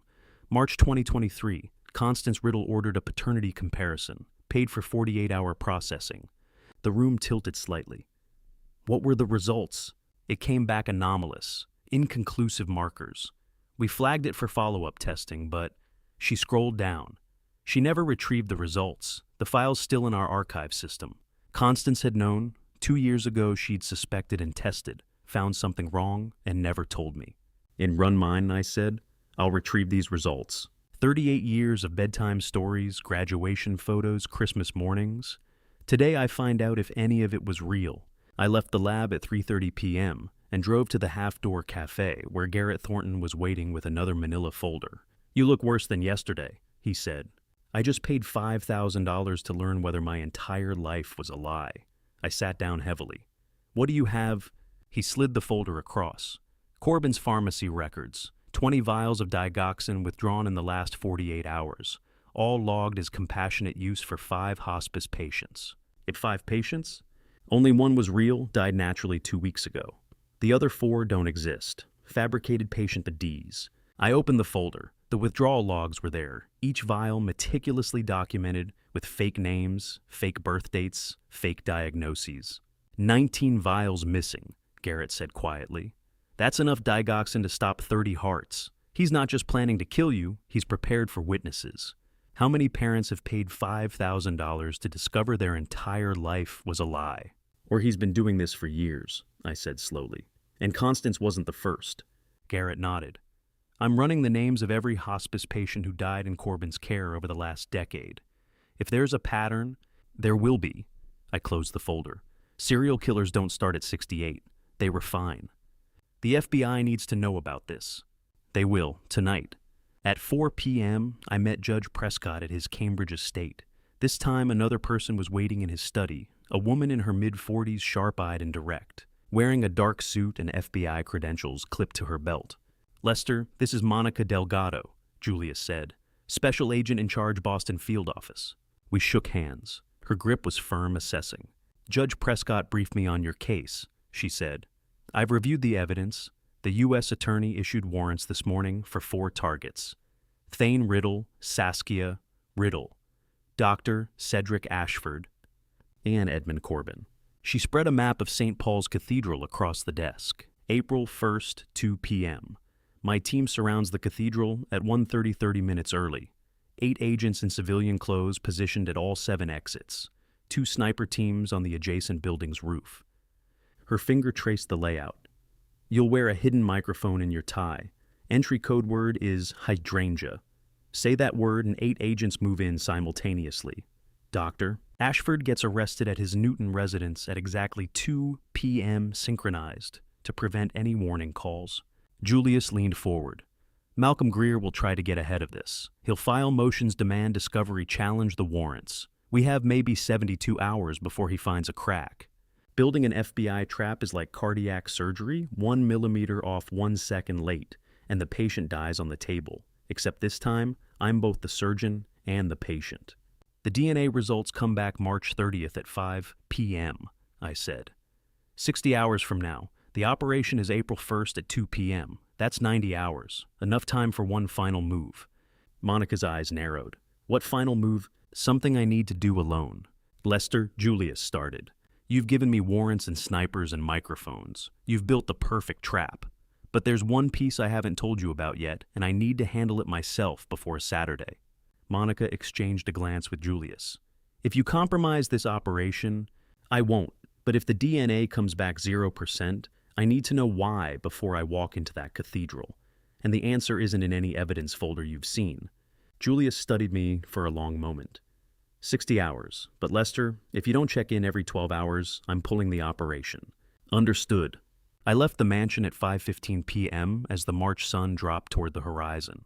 In my pocket was the key I'd found in Constance's safety deposit box in February, the one I'd almost overlooked. Labeled in her handwriting, Wellesley Storage Unit 77.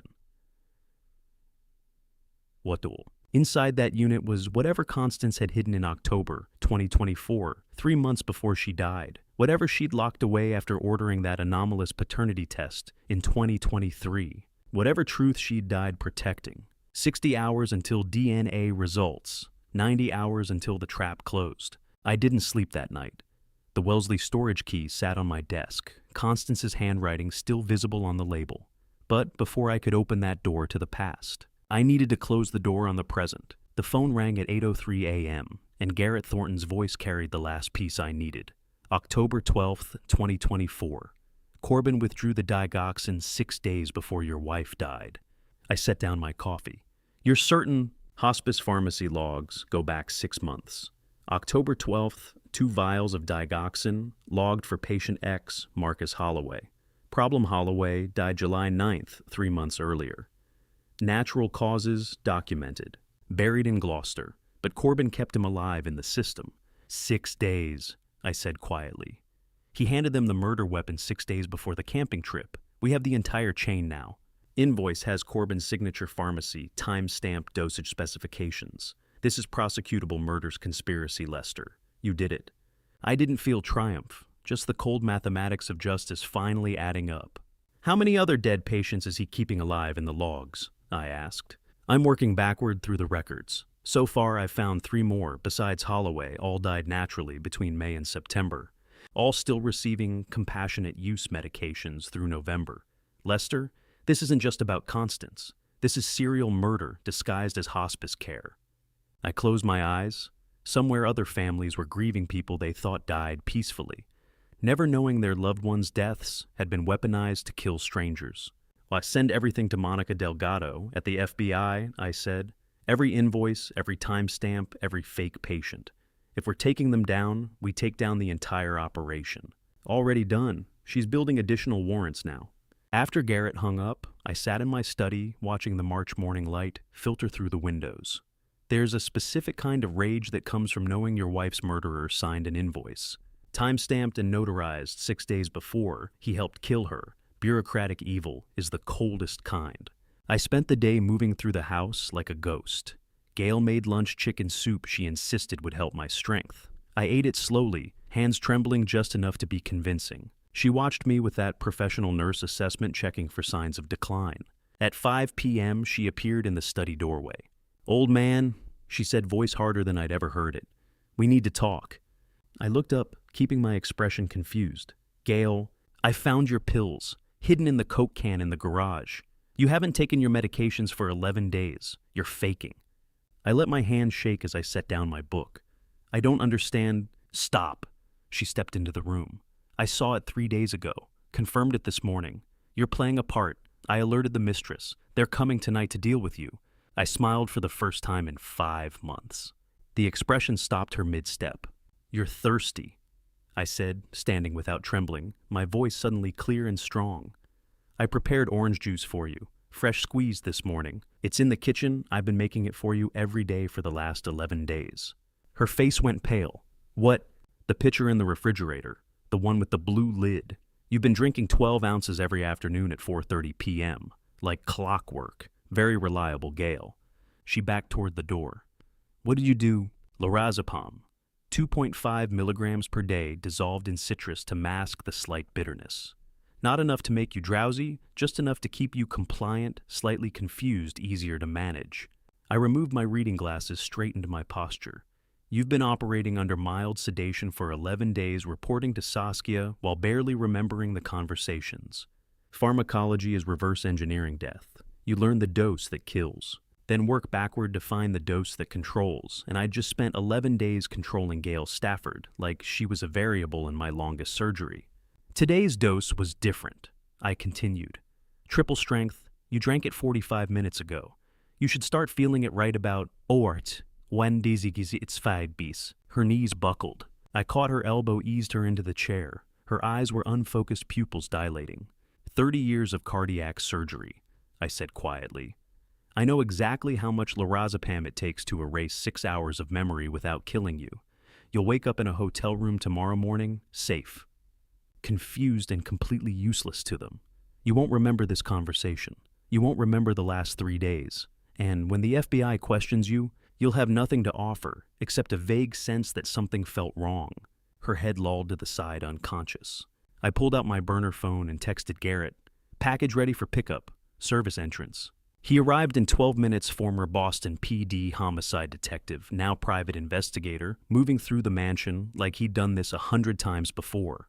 We carried Gail to his car, arranged her in the back seat like she'd fallen asleep during a long drive. A hotel on Route 9, Garrett said. She'll wake up around midnight. By then, it'll be too late for her to warn anyone. They already know I'm faking. She told Saskia I stopped taking pills. They're coming tonight. Then you shouldn't be here when they arrive. I won't be. I have somewhere else to be. Garrett studied me.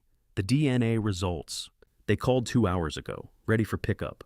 But they want in-person consultation, something about anomalous findings matching Constance's 2023 test. He gripped my shoulder. Whatever those results say, you're still the man who saved Ren and built this case. Remember that. After he left, I checked my phone. The message from Boston Genome Center was waiting. Paternity results ready for pickup. Urgent results require in-person consultation due to anomalous findings matching 2023 test. Please arrive by 7 p.m. 38 years of fatherhood, and in 2 hours I'd learn if any of it was real. I didn't go to the lab that night. Instead, I went home and waited for morning, knowing the answer would arrive whether I was ready or not. The email arrived 24 hours early. Probability of paternity is 0.0001%. Conclusion. Subject is not biological father.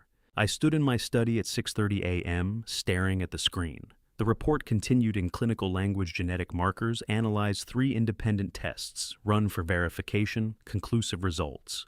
But those details blurred. Only one number mattered, 0. Thane was not my son. I opened the study window, letting cold March air flood the room. Below, Constance's hydrangea garden showed bare winter branches with the first green buds of spring. She'd planted them the year Thane turned 10, saying every child needed to see things grow. I sobbed.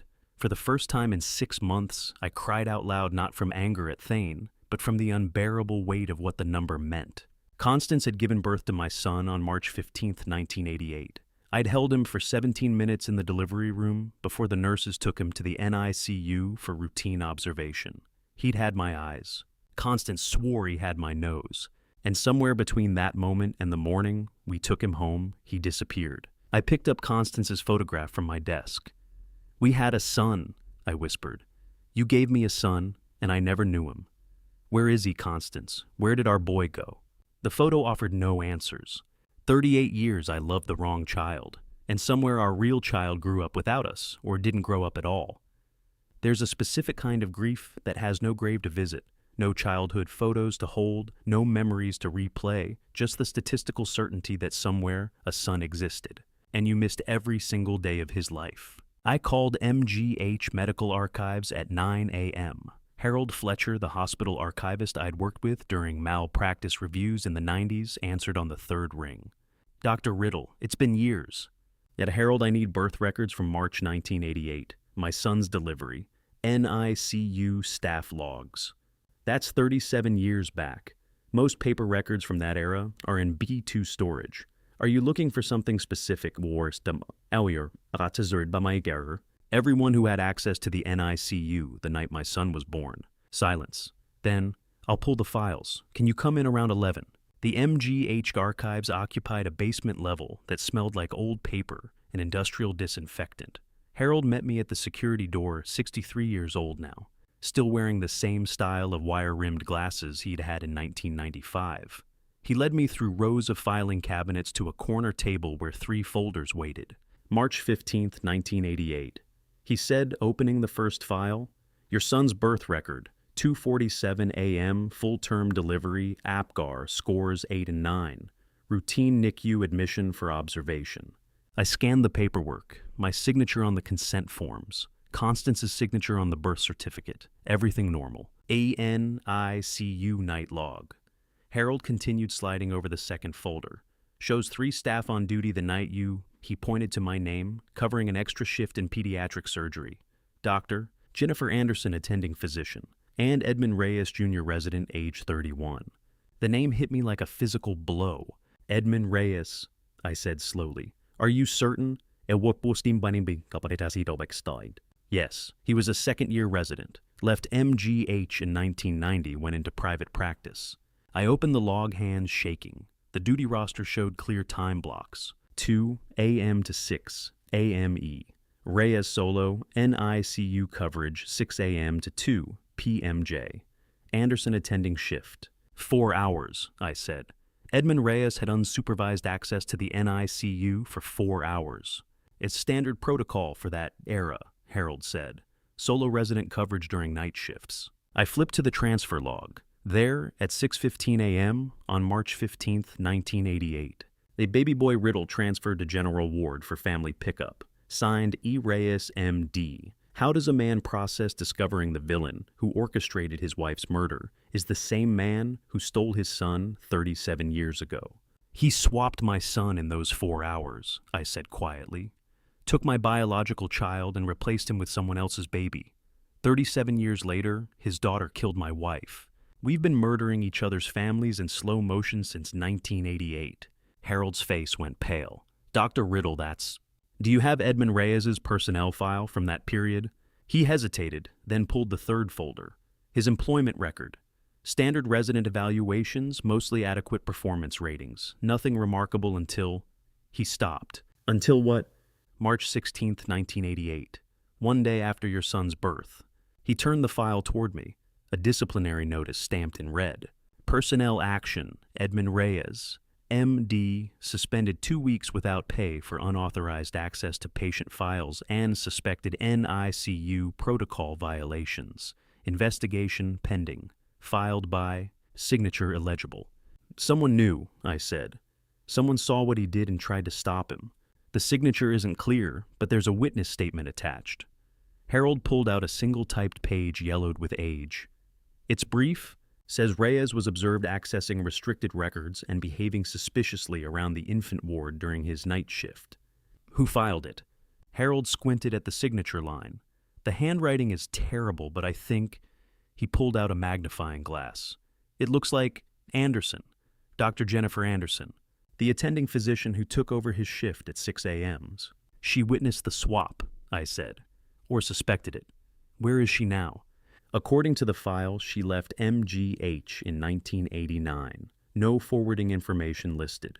I photographed every page, the birth record, the duty log, the transfer signature, the disciplinary notice, the witness statement.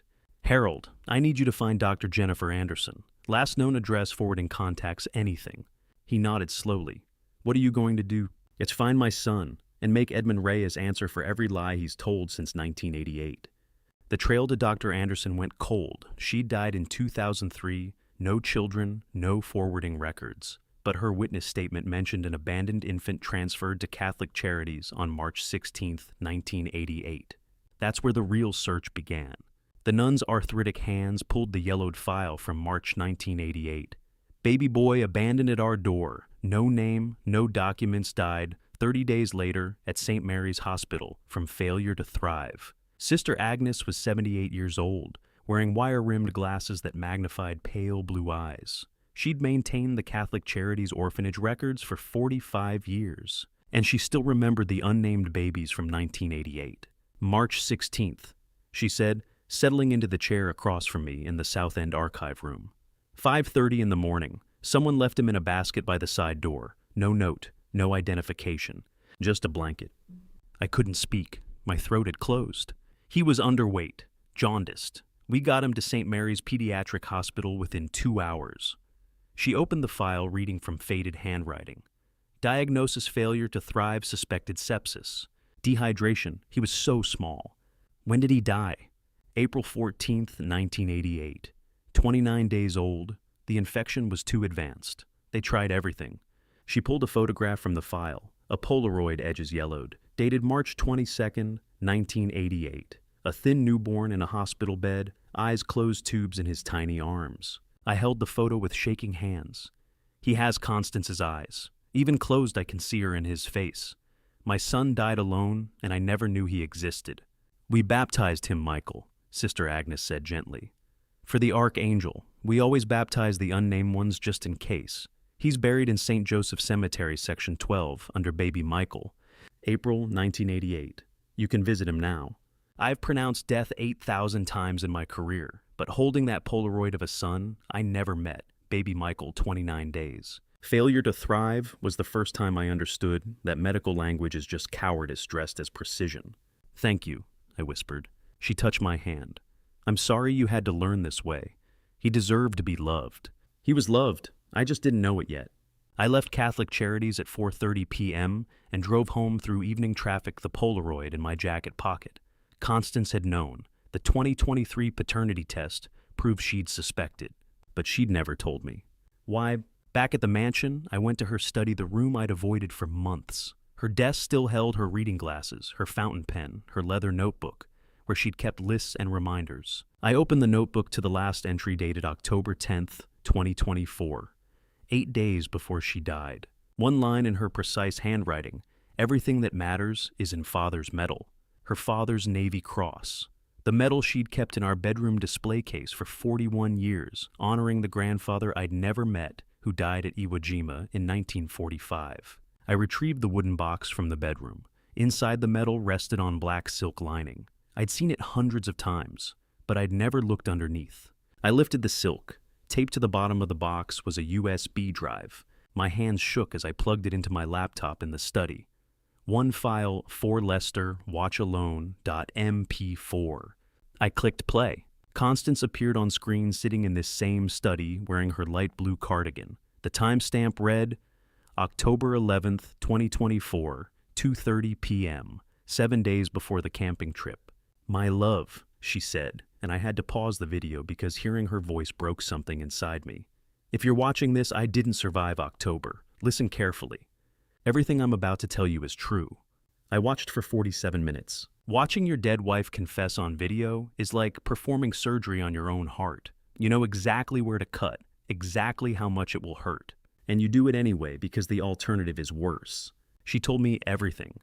The digoxin conspiracy, Corbin and Dr. Ashford's roles, Saskia's planning, the camping trip she knew would kill her. I couldn't tell you while I was alive, she said at minute 32. If they knew, I knew they'd kill you first. I'd rather die alone than watch you die. At minute 34, she revealed the final piece. I transferred $8 million from my family trust into a hidden account under the name Margaret Ashworth. It's for Ren. Otis Langley has the access key. He doesn't know what it unlocks, just that you'll need it. The account is structured so Saskia and Thane can't touch it, even if they kill both of us. Ren will have everything she needs when she turns 18. $8 million, hidden in plain sight. Enough to protect Ren for life. I know you'll find this eventually, Constance continued. I know you'll build a case. I know you'll make them pay. That's who you are, precise, methodical, relentless. So I'm giving you the tools you'll need.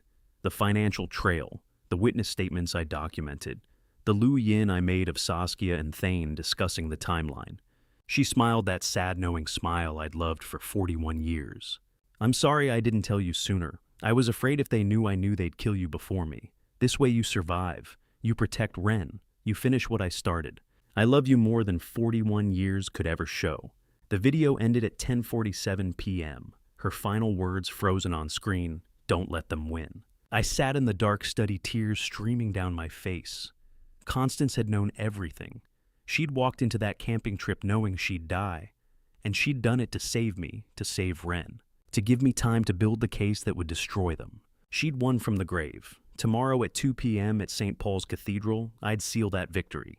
16 hours left. My phone buzzed. Unknown number, the text read, Dr. Riddle, we know about the FBI. We know about Ren. We know about tomorrow. If you show up at St. Paul's, the granddaughter dies first. E.R. Edmund Reyes had just turned my trap into a hostage negotiation. I called Simone at 10:49 p.m., 2 minutes after Edmund Reyes' threat text, and asked the only question that mattered, is Ren alive and safe right now?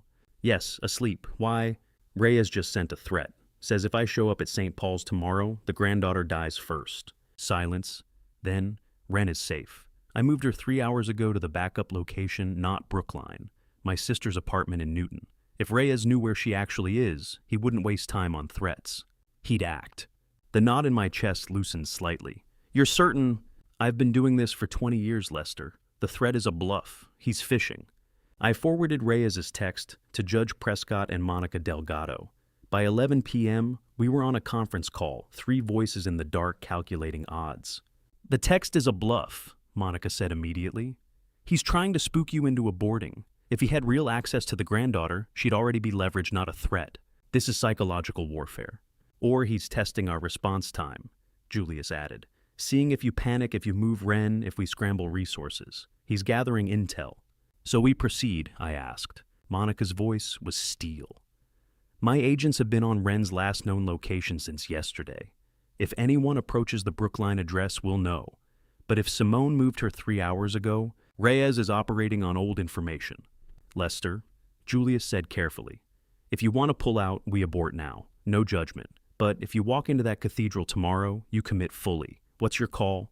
I thought about Constance's video, baby Michael's grave, Ren's testimony, 38 years of lies. I'm going. As then we proceed, Monica confirmed. Operation parameters unchanged. 2 p.m. St. Paul's Cathedral.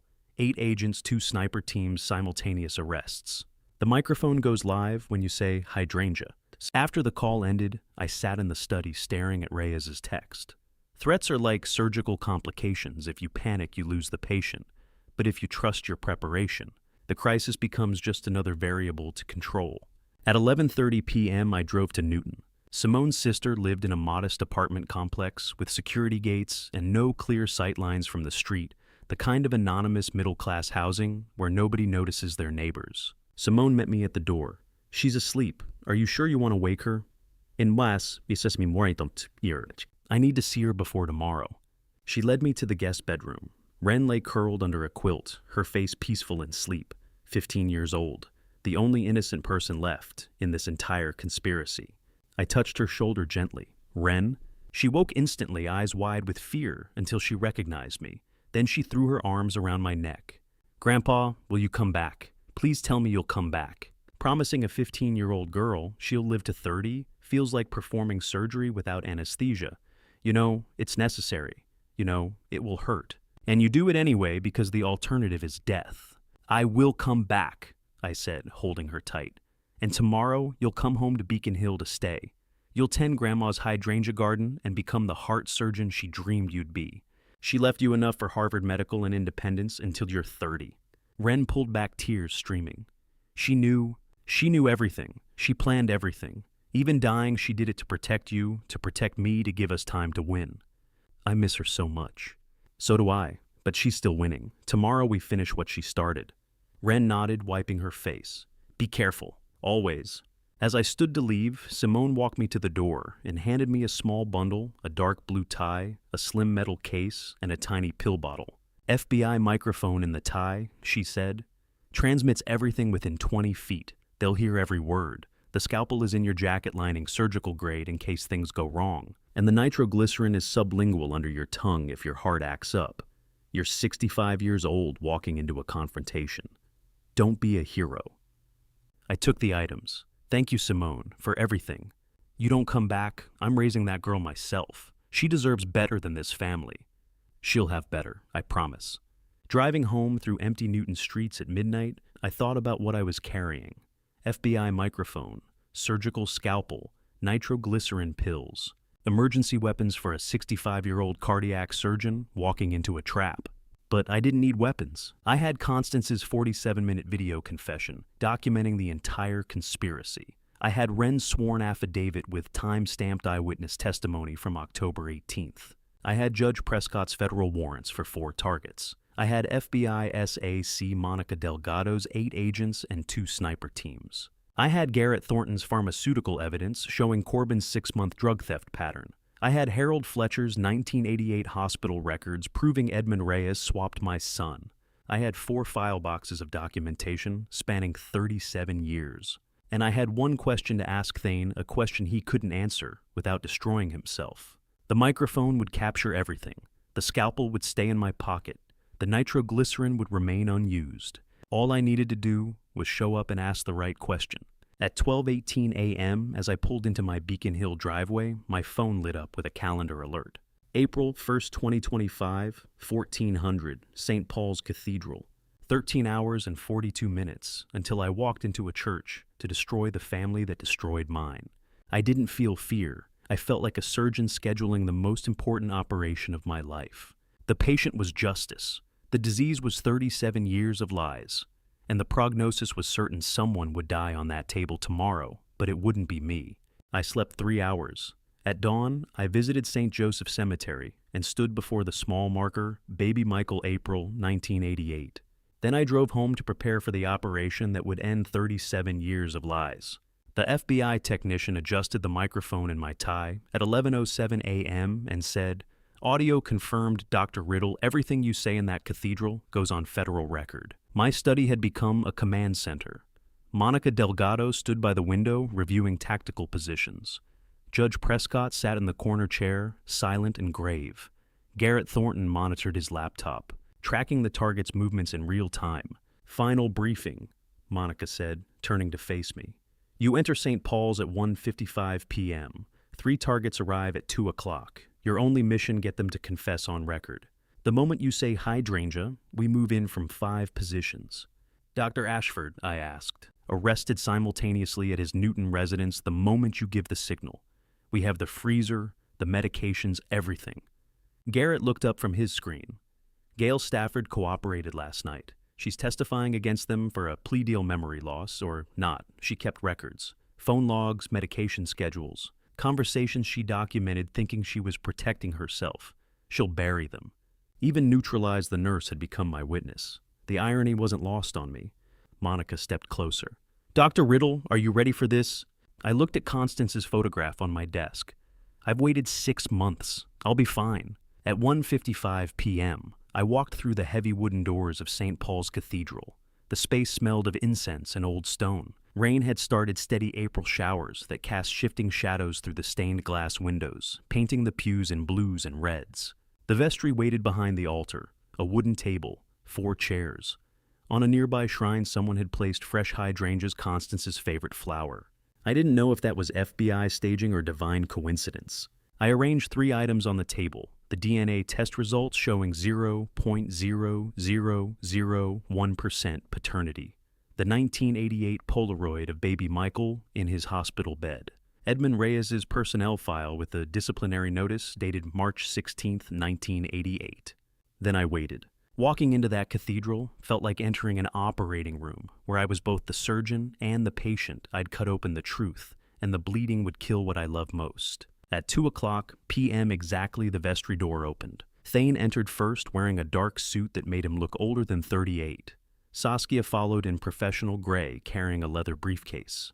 Behind them came Edmund Corbin, 52 years old, the hospital pharmacist who'd stolen enough digoxin to kill 30 people looking nervous and small beside the others. None of them noticed the elderly couple praying in the third pew, the young man lighting candles by the south wall, the maintenance worker adjusting the heating vent. FBI agents, all of them. "Dad," Saskia said warmly, setting the briefcase on the table. "We're here. This won't take long." She extracted an 80-page document. "Sign on pages 3, 17, 42, 67, and 80. Then you're free to rest at Wellesley. They're expecting you this evening." I didn't move. Instead, I gestured to the 3 items I'd placed on the table. "Before I sign, I want you to know this, I know everything." Thane's eyes dropped to the DNA report. His face went white. Saskia followed his gaze. 30 seconds of silence stretched into eternity as she processed what she was seeing. The Polaroid, the file, the test results. "How long have you known?" she asked finally, her voice still controlled. "Long enough. Your father swapped my son in 1988. My biological child died at 29 days old in a Catholic orphanage. You killed my wife with digoxin stolen from the hospice where Corbin works. You've been sedating Thane for years to make him compliant, and you planned to lock me in a psychiatric facility while you stole everything Constance left behind." Corbin moved toward the door. The maintenance worker stood blocking his path. "We can explain," Thane started. "No," Saskia's voice cut like ice. "We can't, and we won't." She looked at me with something like respect. "My father died by your hand in 2003. Your wife was the price to be paid. I have no regrets." Thane turned to her, shaking. "Saskia, what is she talking about? Who was my real father?" "Edmund Reyes," I said quietly. "The man who swapped you into my life when you were 3 days old.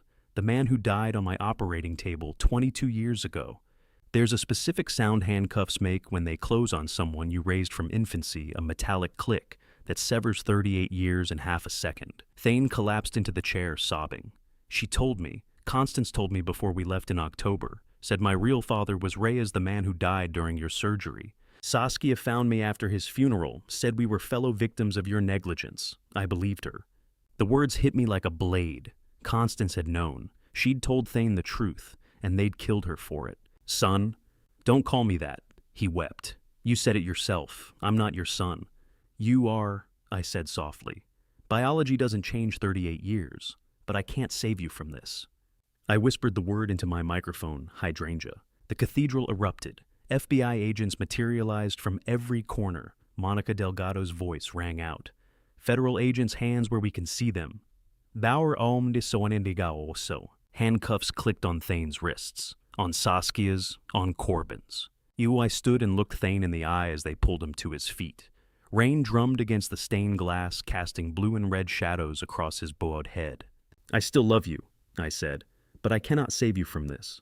As FBI agents led the 3 conspirators towards separate vehicles, Saskia turned back and locked eyes with me through the rain-streaked cathedral doors. Her lips moved silently, forming 3 words I could read perfectly: "He killed father." For the first time in 6 months, I felt the ground shift, because I didn't know if she meant her father died during my surgery by accident, or if I'd killed Edmund Reyes deliberately and buried the memory for 22 years. I stood in the hollow silence of the empty cathedral, the rain drumming a relentless, suffocating rhythm against the stained glass windows. Saskia's silent accusation continued to swirl and echo in the chambers of my mind, searing and sharp. Did I truly kill Edmund Reyes deliberately back on that fateful day in 2003? That question felt like a surgical scalpel I had accidentally left inside a patient's chest years ago. It had remained hidden and dormant for decades, only to suddenly begin cutting from within, leaving my breath shallow and ragged. Every heartbeat felt like a cross-examination of a darkness in my past that I was too terrified to confront. At 2:32 p.m., with the FBI microphone still clipped firmly beneath my tie, Agent Delgado's cold clinical voice crackled through my earpiece. "Team 2 is breaching the Newton target now, suspect located in the basement with the medical freezer." The static of the present pulled me from the mire of those haunting memories. A stark reminder that this hunt was far from over, and the most horrific secrets were finally being dragged into the light. I pressed the earpiece closer, listening to the operation unfold in real time. FBI hands where we can see them. The sound of a door splintering, footsteps on stairs, then Monica's voice cold and precise. "Dr. Cedric Ashford, you're under arrest for conspiracy to commit murder, medical fraud, and illegal possession of controlled substances." A man's voice, 61 years old and trembling. I was organizing the inventory. "You were packing 4 Pelican cases with digoxin vials. We've been watching you for 30 minutes. Silence. Then, Monica again. "Target apprehended. Medical freezer secured. Inventory count, 27 digoxin vials, 14. Midazolam, 3 potassium chloride. V vials. Enough to kill 50 people. Forensics team, document everything. 50 people. Dr. Cedric Ashford, family physician, trusted medical professional, had been running a serial euthanasia operation for years, hiding murder under the pretense of compassionate end-of-life care. Another voice crackled through the headset. Gail Stafford, the estate nurse I'd drugged with lorazepam 11 days ago, now cooperating witness. "That's Dr. Ashford," she said, voice shaking. "He gave me the vials in September, told me it was for Mrs. Riddle's comfort care during the camping trip. Said she was in pain, needed help sleeping. I didn't know. I swear I didn't know it was murder." "Tis, you documented the handoff?" Monica asked. "Yes, I kept a log. Dates, dosages, everything. I thought I was protecting myself from malpractice claims. I didn't realize I was documenting a conspiracy. Listening to a doctor weep over federal radio while standing in a cathedral feels like performing surgery in reverse. You don't save the patient. You watch them bleed out from the truth they swallowed whole." Dr. Ashford's voice came through again, broken and sobbing. "I'm a doctor. I took an oath. How did I become this?" No one answered him. Monica's voice returned efficient and final. "Suspect in custody. Freezer evidence secured. Dr. Riddle operation complete. All 4 targets arrested. You can remove the microphone." I pulled the tie off slowly, folding it with the same precision I'd used to fold surgical gowns for 30 years. 4 arrests, 4 conspirators. 6 months of investigation compressed into 3 minutes of federal justice. Judge Prescott found me in the vestry 20 minutes later. "It's done," he said quietly. "Arraignments tomorrow morning, federal charges for all 4. The U.S. attorney is confident between Wren's testimony, Constance's video, the pharmaceutical records. And now Gail's cooperation in this case is airtight." "Thank you, Julius." He gripped my shoulder. "Go home, Lester. Bring that girl home. She's waited long enough." At 7 p.m., Simone's car pulled up to the Beacon Hill mansion. I stood on the front steps as Wren climbed out, moving slowly, like someone afraid the world might shatter if she walked too fast. Then she saw the garden. Constance's hydrangeas, the ones she'd planted when Thane turned 10, the ones that bloomed blue every spring because the soil was acidic from decades of pine needles. They glowed gold in the late afternoon sunset, still bare from winter, but showing the first green buds of April. Wren ran. She threw her arms around me and cried, not the terrified sobbing from the safe house, but something deeper. Relief, grief, homecoming. All of it pouring out at once. I held her and said nothing. Sometimes silence is the only honest language left. Judge Prescott emerged from the house, Garrett and Simone standing respectfully behind him on the porch. "Wren," Julius said gently, "I've filed for temporary guardianship. Your grandfather is your de facto guardian until the official hearing next week. After that, formal adoption if he wishes and you agree." Wren pulled back, looking up at me. "Grandpa, will I stay here forever?" Hydrangeas change color based on soil, acidity, blue, in acid pink, in alkaline, and watching Wren stand in Constance's garden, I realize grief works the same way. It shifts depending on what ground you're standing on when you try to grow again. "For as long as you want to stay," I said. She shook her head, voice firm despite the tears. "I don't want to go anywhere. This is my home now." Simone smiled from the porch. Garrett nodded. Julius looked at me with something like pride. The girl who'd begun this story as a traumatized witness hiding in fear had just claimed Beacon Hill as her inheritance, victim to heir, silenced child to empowered survivor. Constance would have been proud. "Then it's settled," Julius said. "Welcome home, Wren." As the others said their goodbyes and departed, Simone, with a final hug for Wren, Garrett, with a firm handshake for me, Julius with legal papers to file the garden filled with evening quiet. Birds called from the oak trees. The rain had stopped, leaving everything smelling of wet earth and new growth. Wren and I walked toward the house in the fading sunset, her hand in mine. My phone buzzed. Unknown number. I almost ignored it. Then I saw the preview. "Dr. Riddle, this is Thane. They're allowing me 1 call before arraignment. I need to tell you something about the 2003 surgery, something Mom told me before she died. It wasn't an accident. Can you visit me tomorrow at 9 a.m., Suffolk County Jail? Door." I stared at the screen, Saskia's accusation, suddenly crystallizing into something concrete. Constance had known. She'd told Thane. And now, with federal charges hanging over his head, my son, my not son, was ready to tell me the truth. It wasn't an accident. 4 words that could rewrite 22 years of memory.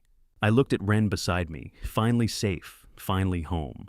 Then at the text message that promised to destroy whatever peace I'd just won. The question wasn't whether I'd visit Thane tomorrow at 9 a.m. The question was whether I wanted to hear an answer I'd spent 22 years refusing to ask. I never got that 9 a.m. jail visit. The arraignments moved too fast, the plea deals came too quickly, and by the time the dust settled, Thane wasn't in county lockup anymore. He was in South Bay House of Correction, sentenced and processing into the system. 5 weeks after the arrests, I drove to South Bay knowing that the son I raised for 38 years would be there for the next 25. The visitation room smelled like industrial disinfectant and stale coffee. Fluorescent lights hummed overhead, casting everything in cold white. I sat at a small table divided by plexiglass waiting. Thane appeared in orange scrubs escorted by a guard. He'd lost weight 8 kilograms, at least maybe more. His face was gaunt, his eyes hollow. When he sat down across from me and picked up the phone receiver, his hand shook. "You came," he said. "I came. I didn't think you would. After the sentencing, after everything." "What was the final count?" I asked. Not because I didn't know, but because I needed to hear him say it. He swallowed hard. 25 years, manslaughter conspiracy to commit fraud accessory after the fact. They dropped the murder charge when I testified against Saskia. And the others? Yet Saskia got life without parole. First-degree murder conspiracy, elder abuse. Edmund Corbin got 22 years as accessory. Doctor. Ashford got 30 years plus asset forfeiture. They seized his house, his practice, everything. I nodded slowly. The sentencing had been front-page news for a week. I'd read every article, watched every court report. But hearing it from Thane's mouth made it real in a way the headlines never could. "Do you still consider me your son?" he asked suddenly. "After everything, do you—" I looked at him through the plexiglass. 38 years of birthday parties, baseball games, graduation ceremonies, Christmas mornings, bedtime stories. All of it built on a lie that neither of us had known. 90 seconds passed in silence. "I will always remember the 38 years I loved you," I said finally. "That was real. The rest I don't know what to do with it yet. Give me time." His face crumpled. Tears streamed down his cheeks. "I don't deserve time. I don't deserve you. But thank you for coming." Touching hands through prison glass is like performing surgery with gloves on. You feel the shape of what you're holding, but never the warmth, never the pulse beneath the skin. We pressed our palms to opposite sides of the plexiglass. 2 hands not of the same blood, separated by 2 inches of industrial barrier. "Will you come back?" he whispered. "I don't know," I said honestly. "Maybe, eventually. I need time to figure out what forgiveness looks like when everything you believed was a lie." He nodded, understanding in a way only someone who'd lived the same deception could understand. "Ren," he asked. "Safe, home, thriving." "Good. That's good. Tell her I'm sorry. Tell her I never wanted any of this." "She knows." The guard announced 5 minutes remaining. Thane and I sat in silence, hands still pressed to the glass, trying to hold on to whatever fragment of fatherhood survived the truth. When time was up, I stood without looking back. The walk to the parking lot felt like moving through water, every step heavier than the last. I dropped my car keys twice on the asphalt. My hands were shaking so violently I couldn't grip them. When I finally got into the driver's seat, I couldn't start the engine. I sat there for 10 minutes staring at the steering wheel, sobbing quietly in a prison parking lot while the May sun beat down on the windshield. 38 years, 25 more. He'd be 63 when he got out. I'd be 90. Would I even remember his face by then? Would I want to? I've driven the route from South Bay to Beacon Hill 16,000 times in 40 years. But today every red light felt like a moral question I couldn't answer. Do you forgive him? Should you? Can love survive this much truth? I passed a hydrangea nursery on Route 9, brilliant blue blooms in neat rows, ready for spring planting. Constance used to stop there every April. I kept driving. When I pulled into the Beacon Hill driveway at 4:15 p.m., Ren was studying in the garden. She sat in Constance's old wrought iron chair, calculus textbook open on her lap, surrounded by the hydrangeas that were finally showing their first blue blooms. She looked up when she heard the car door, saw my face, closed the book. She didn't ask where I'd been, didn't ask what happened. She simply opened her arms. "You're home," she said as I held her. "That's all that matters. You're home." "I saw him," I whispered. "I told him the truth. It didn't fix anything, but it was the truth. Truth doesn't have to fix things to be worth telling." Wisdom from a 15-year-old who'd survived her own impossible truths. We stood there in the garden while the afternoon sun painted everything gold. After a long moment, Wren pulled back and handed me an envelope. "This came today," she said, "from Harvard Medical School Office of Admissions." My hands were still trembling as I opened it. The paper felt impossibly heavy. "Dear Ms. Wren Riddle, on behalf of the Admissions Committee, I am pleased to offer you early acceptance to Harvard Medical School's Pre-Medical Sciences program beginning fall 2028. I read it 3 times before the words made sense. Constance had dreamed of this moment for 15 years. She'd set up the trust, hidden the money, died protecting Wren's future, and now, from beyond the grave, she was still winning battles I didn't even know we were fighting. "Grandma would be proud," Wren said softly. "She would be," I agreed. "She is." We walked back toward the house together, the acceptance letter in my hand, the hydrangeas blooming blue behind us. The past was broken. The present was fragile. But the future Constance had bought with her life was finally secure. That Harvard acceptance letter sat framed on the mantel for 3 months, a promise Constance had made from beyond the grave. 3 months after I visited Thane in prison, the hydrangeas bloomed in colors Constance would have called impossible: deep purples, electric blues, whites so bright they looked like snow in July heat. July 28th arrived golden and warm. I found Wren and Simone in the garden pruning shears in hand, working their way through the sprawling bushes that had taken over the south corner. Grandpa, Wren called when she saw me. "Look at this one. The blooms are twice as big as last year." She was right. The hydrangeas had exploded this season, fed by 9 months of tears, soaked into the soil, nourished by grief. I'd watered them with every morning since October. "Your grandmother would be proud," I said. "Nay, she planted most of these herself, didn't she?" "Everyone. She said a garden was the only legacy that grew more beautiful after you died."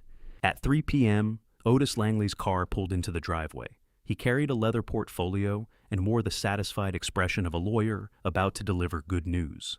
"Dr. Riddle, Wren, Ms. Whitfield," he nodded to each of us. "May we sit?" We gathered around Constance's old wooden bench, the one she'd sat on every evening for 9 years, watching the hydrangeas shift from pink to blue as the soil changed. Otis opened the portfolio. "I'm here to officially announce the Margaret Ashworth Trust. $8 million established by Constance Riddle 3 months before her death.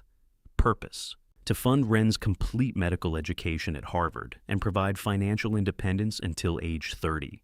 Wren's hand found mine.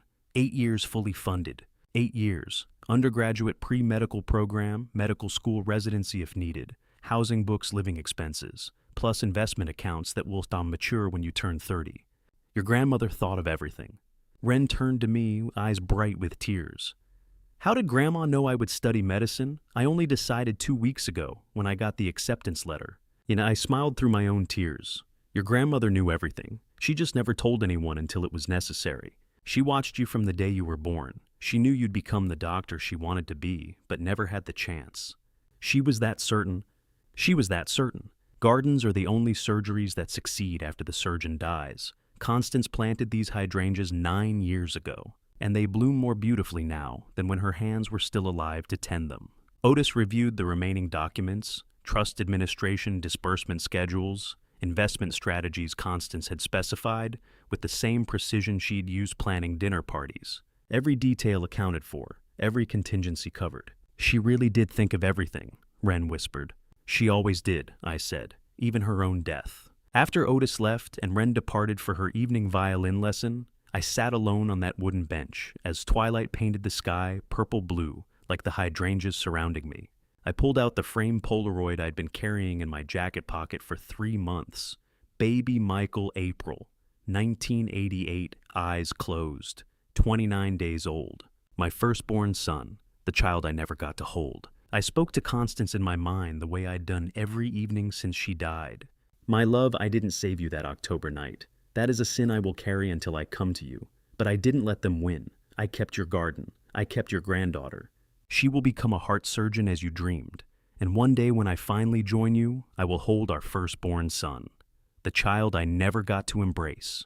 The child who has waited for me for 38 years on the other side. Holding a photograph of a son who died before he could open his eyes feels like holding a scalpel over an empty operating table. All the precision in the world can't bring back what was never given, the chance to live." "Will you help me find him?" I asked the twilight. When I cross over, will you take my hand and show me where he's been waiting? The garden answered with evening bird song and the rustle of hydrangea leaves in the July breeze. I thought about everything that had happened since September: Constance's death, the investigation, the conspiracy spanning 37 years, baby Michael's grave, Thane's arrest, Saskia's cold confession, Wren's testimony, the cathedral confrontation, 4 arrests, 4 sentences, Harvard acceptance, the trust revealed. Justice had been served, but it tasted like ash mixed with honey, sweet and bitter, satisfying and devastating all at once. Thane would serve 25 years. I'd be 90 when he got out if I lived that long. Saskia would die in prison. Dr. Ashford would spend his final decades behind bars. Edmund Corbin would be an old man before he saw freedom again. And Wren, beautiful, brilliant, traumatized. Wren would become a doctor. She'd save lives the way Constance had dreamed of saving lives. She'd carry forward a legacy built on blood and tears and $8 million hidden under a false name. Did we win? I asked Constance's memory. Is this what victory looks like? The hydrangeas didn't answer, but they bloomed anyway, electric blue in the fading light. I set the framed Polaroid on the bench beside me and looked up at the twilight sky turning purple-blue like the flowers around us. Somewhere in this garden, in the soil enriched by 9 months of my tears and the blossoms that bloomed brighter than any season before, my wife was telling me the same truth she'd whispered 41 years ago on our wedding day. Love doesn't end when the heart stops, she'd said. It just changes address. I believed her then. I believe her now. My wife always said, hydrangeas bloom brightest when the soil has been soaked in tears. The garden this year is greener than it has ever been. And to you listening to my story, remember this family betrayal cuts deeper than any scalpel I ever held in 30 years of surgery. Don't make my mistake. I spent decades perfecting my surgical skills, learning to see the smallest anomalies in a human heart. But I was blind to the poison being administered in my own home. I trusted without questioning. I loved without protecting. For 6 months after Constance died, I grieved alongside her murderers because I couldn't imagine that family betrayal could reach so deep. But here's what this family story taught me. Justice doesn't erase grief, and truth doesn't heal all wounds. What saves you is choosing who becomes your family when blood proves false. Wren isn't my biological granddaughter. Thane wasn't my biological son. But love built over 15 years of bedtime stories and scraped knees matters more than DNA. I believe God allowed me to survive Constance's death so I could protect the one innocent child left in this wreckage. When you face your own family betrayal, and many of you will remember that chosen family can be stronger than blood family. If this family story moved you, please share it with someone who needs to hear that betrayal doesn't have the final word. Leave a comment telling me, have you ever had to rebuild family after loss? I read every response. And if you'd like more stories like this, please subscribe to the channel. Your support means everything. Thank you for staying until the very end. This story contains fictionalized elements for reflection and storytelling, but the lessons about trust, family, betrayal, and redemption are real.